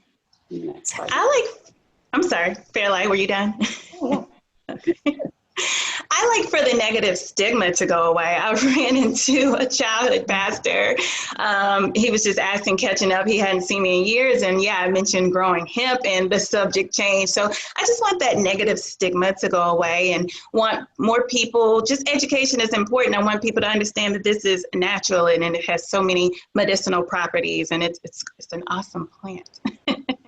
Yeah, it's an awesome plant. And I think that to understand it beyond the oil is essential, because there's hundreds of uses for this plant, from fiber to construction to plastics. I got to actually participate in a project through the USHBA, which is the United States Hemp Builders Association, we built a house out of hempcrete. And it was a rewarding project for me because I had visions of working with fiber in 2018 and actually decided that I wanted to go to a workshop in Canada where I learned how to build a house out of hempcrete. So actually being able to participate in a project like that really stretched me beyond, obviously my imagination beyond what the ordinary things that people think about when they think about cannabis is the plant, you know, or the oil or the psychoactive high that you get from it if you smoke marijuana. So it's just there's a lot of learning that has to happen and can continue to happen. And, you know, we as women, we'll keep pushing that information out there, making sure that it stays in the forefront of people's minds. Now I want to ask a little bit of a personal question, because obviously we all have our respective niches within this market, but do you use your CBD yourself? And if you do, what do you use? And of your own product that you carry, and what other brands do you use that you have enjoyed? So my favorite product is my CBD hash. I love to sprinkle that over my CBD flower wrapped in my CBD wrap.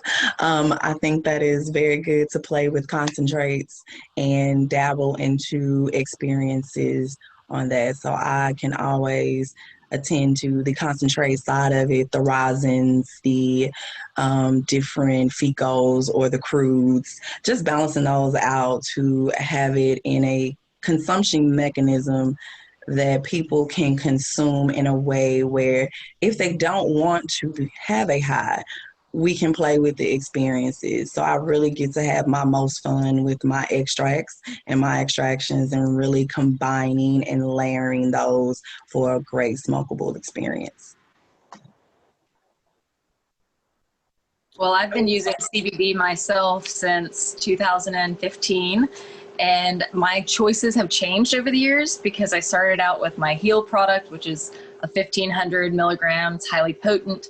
But then over the years, I don't need as much. So now I take my Metabolize, which has CBG in it, because I really like how it gives me an energy rush. And then if I want to smoke flower, I either get the Billy Smokes, which is Bill Corbin's, or I use Ruby Happy Farm. So those are my favorites. I also use all of my products. I think I wouldn't promote the products if I didn't. I felt like that was going to be an important part of what I did. On the daily, I definitely do tea, and it's a blend, so it's not just hemp, but that's one of my staples. And then again, probably similar to most of what you guys are saying, I use my tinctures, and I also do a CBG formula, which I really love. And smokables, honestly, I have so many wonderful farmers around, and I try to promote and sell their flower as well, that even though it is credited on my line, like on my packaging, it'll say who the farmer was, and there's just a slew of incredible farmers doing great things. But indoor-wise, I love Eric Meisler. He's just an incredible indoor farmer, and so his flower would be who I would use. So go ahead. Go ahead. You have a better background. With 2020, and I keep saying that 2020 is building character for sure. So I use my full spectrum CBD oil. It's pretty awesome. I go to sleep pretty well when I use it. Other brands, Fairlight's tea is amazing, and Cat's Naturals. Her vape pen that you have is amazing. And then Danielle, I've tried her oils as well. So those are the other brands that I use. I love how you all are promoting each other. That is exactly what I was hoping would happen. And I encourage everybody watching to go and support all of these wonderful women's brands. So what about you, Antigone? I would like to try everybody's brand that's on this call today. I'm super pumped and excited about it. So maybe we should do just a swag bag after this exchange of everything. That would be fantastic. Ever since the pandemic, I've changed my CBD wellness routine a little bit, and daily rituals have become more important to me. So instead of just reaching for whatever I'm feeling, I'll make myself get on a regimen of just trying, drops in the morning, and then incorporating some kind of roll-on product, whether that's a balm or an oil at night, either on the feet or chest to breathe in, is absolutely fantastic. And so we focus a little bit on women's wellness, and so we have a line of products that are organic, and that's nice for. But also, just our dogs are stressed out too. So I don't want to forget my pets. Like when I take my CBD, it reminds me to give my dog their CBD, and then we're all feeling good. Mm-hmm. And then other brands, I would just say that Authentic Hemp was one of the first brands out of Colorado that I ever tried. And it was from a female organic biodynamic farmer that just started her own line and was such an inspiration for us. And also Moon Mother products, I think, are so cool, and I love their branding. Awesome. I'm going to do a selfless plug for New Sachi as well. We have this T1 Solar that I think is amazing. And I personally take, and you all can choose to share or not, but I take CBD and started taking it because I struggle with anxiety. And I didn't realize I struggled with anxiety until I tried to relax. And I didn't realize I wasn't relaxing because I was so accustomed to being in the go, go, go, go mode that when I was, when I would take a vacation or I would have to have some downtime, I realized I wasn't really calm. I wasn't really calm. Like I wasn't really like in my body, or just, I wasn't relaxed. That's the best way to put it.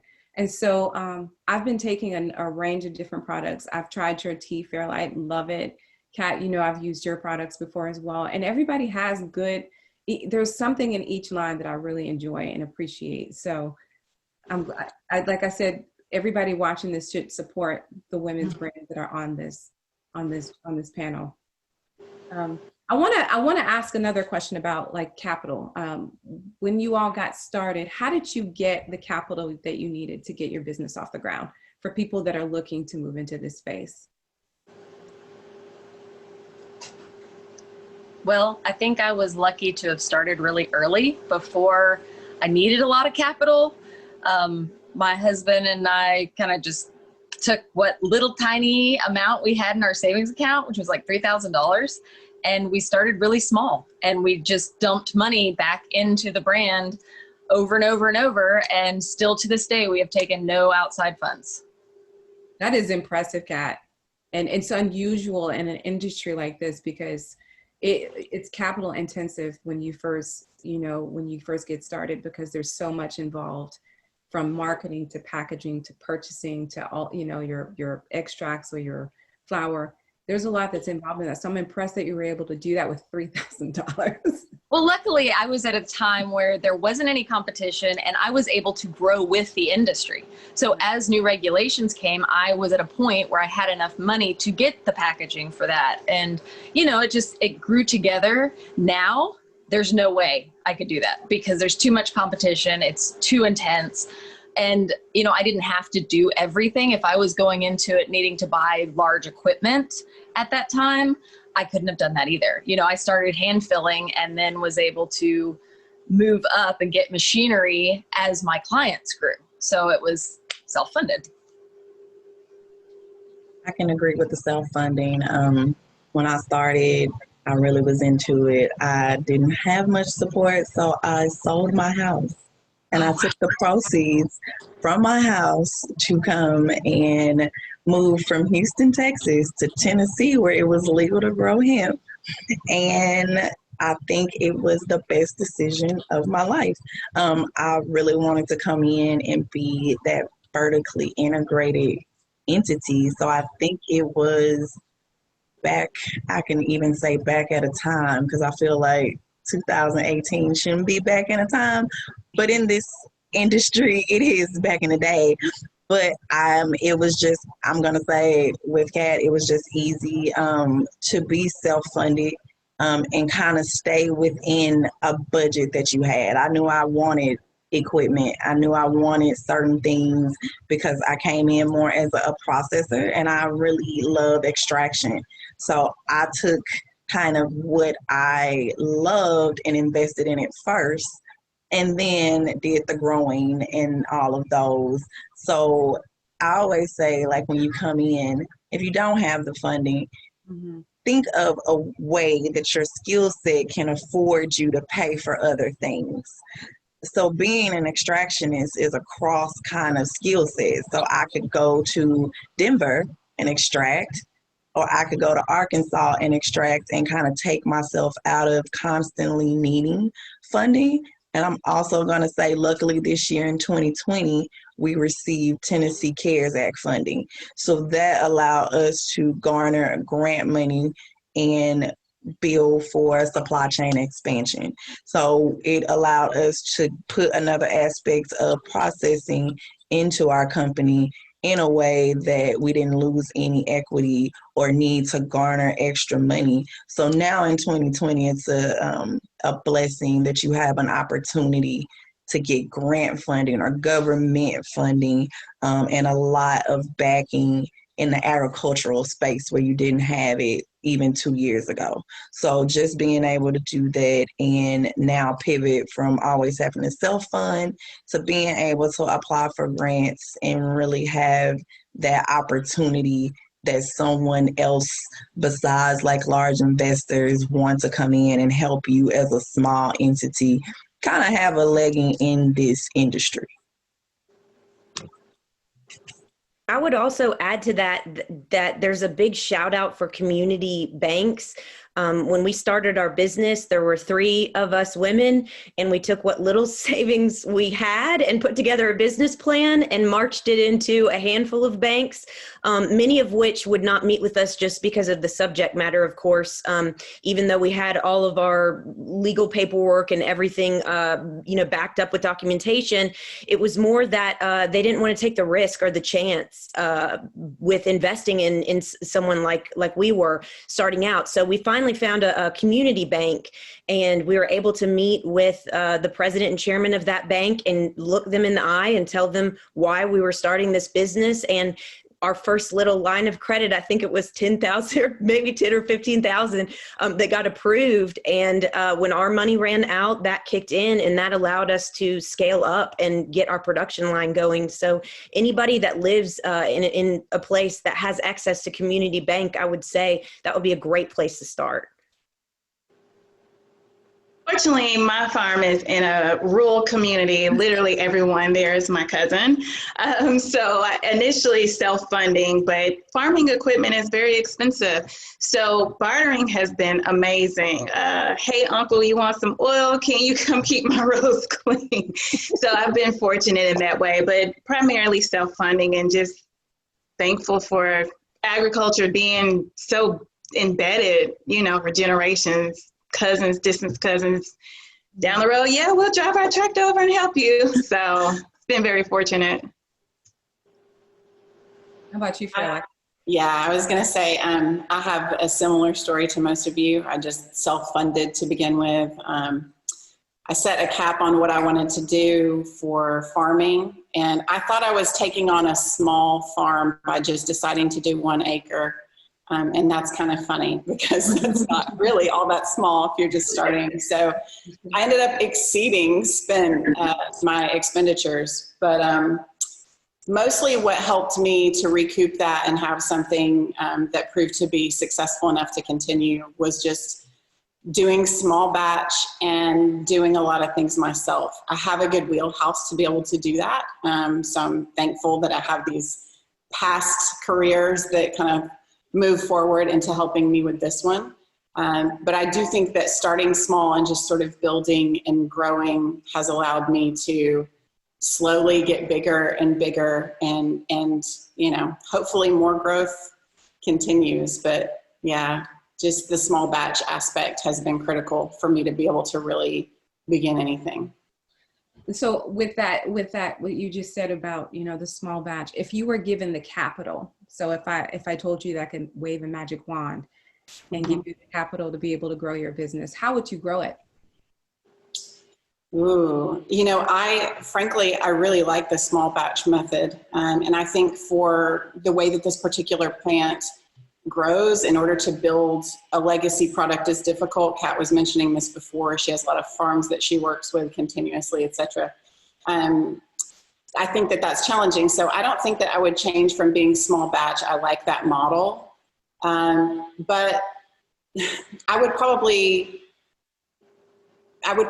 use it really to just more network and build distribution lines. It's really missing in our industry, at least on this coast, and in hemp in general. And it is starting to come into play a little bit more, but those would be the areas of focus for me, would be building some sort of distribution teams to really get products and presence throughout the United States for sure. The global market's a little bit different, but yeah, for me, that's what I would do.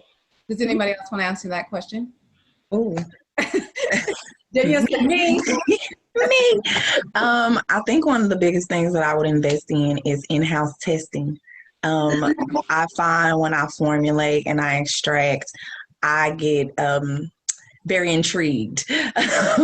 Meaning sometimes I may be trying to shoot for CBD, but I may have cooked it too long, and I was like, hey, if I cut it up to 375, can I turn it to CBN? It's just for me like immediate testing to get my ideas out. Because when you extract, it's like expression or an artesian type thing. So just being able to know what your purity is, or when you run it through different microns, what is that yielding? Like, does CO2 yield more than just water and ice? So to me, I would just really love to have a full dynamic testing system that as soon as I do my extracts, I can take them out and get the full just story of the plant because every plant has a story and it tells you descriptively what it is. So like you grow it, you nurture it, and then in the end you want to see the test. Like, what did you do? What did you extract? How much yield do you get? So I would just totally love to kind of get into more of the testing realm in-house and immediately. I love New Bloom. They are my favorite. I love you, New Bloom. Go testing 2 days.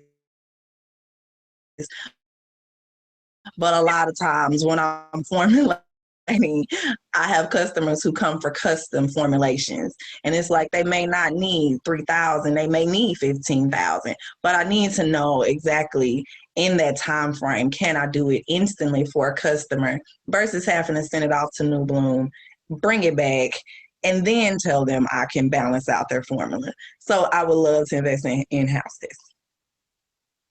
Danielle, I can definitely tell you that it is a life changer, because we just got one of our employees actually decided to start his own lab, which he nestled in our production facility. Oh my God God. bless him. Yes. But it has been amazing. I run stuff up to him all the time, and I'm like, oh my God, look, I got this. it's right here. It's like, tell me now. The story is. So yes, I love it. Yes. That's an amazing idea.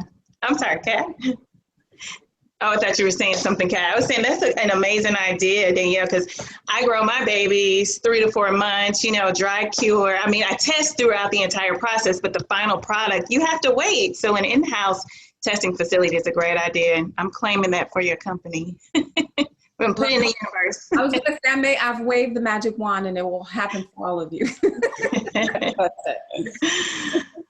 What about you, Antigone? I would say that I would invest in people. We have a team of 3 right now. We're able to hire some other folks like at part-time, but we'd really like to bring those people on full-time. We work with the University of Arkansas and the law school and the business school to get interns that want to learn about the hemp industry, which I think is so rewarding. So we're able to do those mentorships and give back. And once they get a taste for it, I can tell that they want to grow, within our business. And so to be able to tell someone at the end of an internship, there might be a position for you in this company would be fantastic. And so if we could put a big chunk of it towards marketing and the distribution networks, I'm same with our company, like was mentioned before, but then just human capital. That's so important to grow young talent and to give them the opportunity to grow with your business. We all have passion about it, but we want to send the elevator back down and allow for those opportunities for people just coming out of school or wanting to make a career change, or maybe they're a mom that has part-time hours that they can dedicate to the business. We just want to be able to pay it forward. And I think the more you do that, the better team you're going to have, and then the more influence you're going to have in your market. I think that's go ahead. My answer to your question, Tanya, is research. Research to do a really good study from beginning to end, a case study. I'm like, let me find someone who's in a graduate program that needs to do a capstone, to come and help do research for my company. But that would be my response if I got capital, just a really comprehensive research study. And that's a good segue into also looking at our communities of support. We, as women, we often multitask. We're often doing a lot in terms of, balancing not only our careers, but also family life and home life. So I'm just curious, for the people on here that are mothers, how have you managed to maintain your stability or your sanity in some cases while trying to run your company? So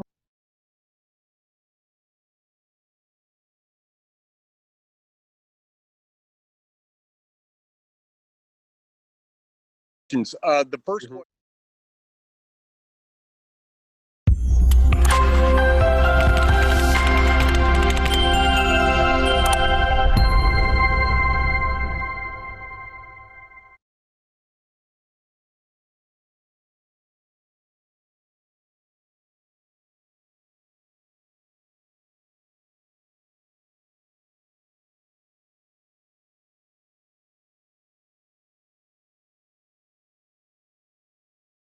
Well, Fred, that was some interview talking about the Hemp Alliance of Tennessee. I'd like to point out again that not only is support of political action extremely important, the educational piece, the industry, the networking that's all available through the Hemp Alliance of Tennessee. It's yourhat.org,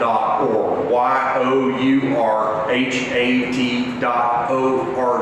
That's it. And I cannot say enough that one, education. We got to continue moving forward with educating not only ourselves, but our customers and getting people aware. And then we do have a lot more work to get done, as I talked about in the interview, from the grain, the fiber side of the house. Just really whole plant strategy is what we're focused on here in Tennessee. And I'd like to thank Tanya Lewis for doing the Women in Hemp panel. Yes, the part B of that, just great. Then the Allenbrook Farms tour. And of course, it was just thrilling to be able to talk to Richard Briggs and Dr. Richard Briggs, Colonel Dr. Senator Richard Briggs, who is going to run our drug testing bill again, the Hemp Consumer Protection Bill. Everyone deserves protection from being persecuted for using a legal product. Yes. So important, so important. Okay, well, we appreciate everything, and what we have, we'd like to thank our sponsors. From hour one, it was New Bloom Labs, Lab Canna, the Hemp Law Group, BioBee, and Wilson's Hemp and Honey Farms. Who had, Fred, hour two sponsors? We have U.S. Hemp Building Association, Optimera, Volunteer Botanicals, the Jacobson, and Fish Enterprise, and then Urban Horticulture Supply up in Chattanooga. And our third hour sponsors, Hemp Alliance of Tennessee, the Flower Key, and Allenbrook Farms. Okay, I feel the contributions coming in now. As of the beginning of today, we had received $10,000 of our $60,000 goal, which needs to be achieved by January 9th. We are on Patreon. Now, Patreon is a very special site, and what it does is it allows you exclusive access to so much incredible original content. All of the contents, if you missed part 1, it'll be on there. If you could see today's, but you can't see part 3 live on January 9th, it will still be there. So what we will do is we will break each of these interviews down individually, separately, and you'll be able to search them by topic or by the name of the person that's being interviewed or whatever. And then we're going to have monthly legislative updates with Joe, where he's going to be giving you every month, here's where we are and the steps, here's where we need action from you. Additionally, monthly, there will be new content added to this platform. Well, and it's very, very affordable. It's very affordable, and you know, we've been trying to wrap our heads around. We've been out there asking you for $300, $500, $1,000, $5,000 at a time, and we know that these are difficult times. We still, if you can do that, we still want you to do that, and go to paypal.me/TNHempPack to do that. But again, Patreon not only gets you the original content, but it's a subscription service where it's either $10 a month or $25 a month. That's just $120 a year or $300 a year. And I mean, 200 people doing $300 a year each will meet our goal. Yes. We only need 200 people. So be sharing this. When this gets up and going, be sharing this on all your little Facebook groups and things like that, and say, we really, really need you. And you need to, for your own good, need to subscribe to these, to the TNHempPack, to the Tennessee Growers Coalition content. We're not going to be successful without you. Right. Well, thanks for watching, and see you again on January 9th. Awesome.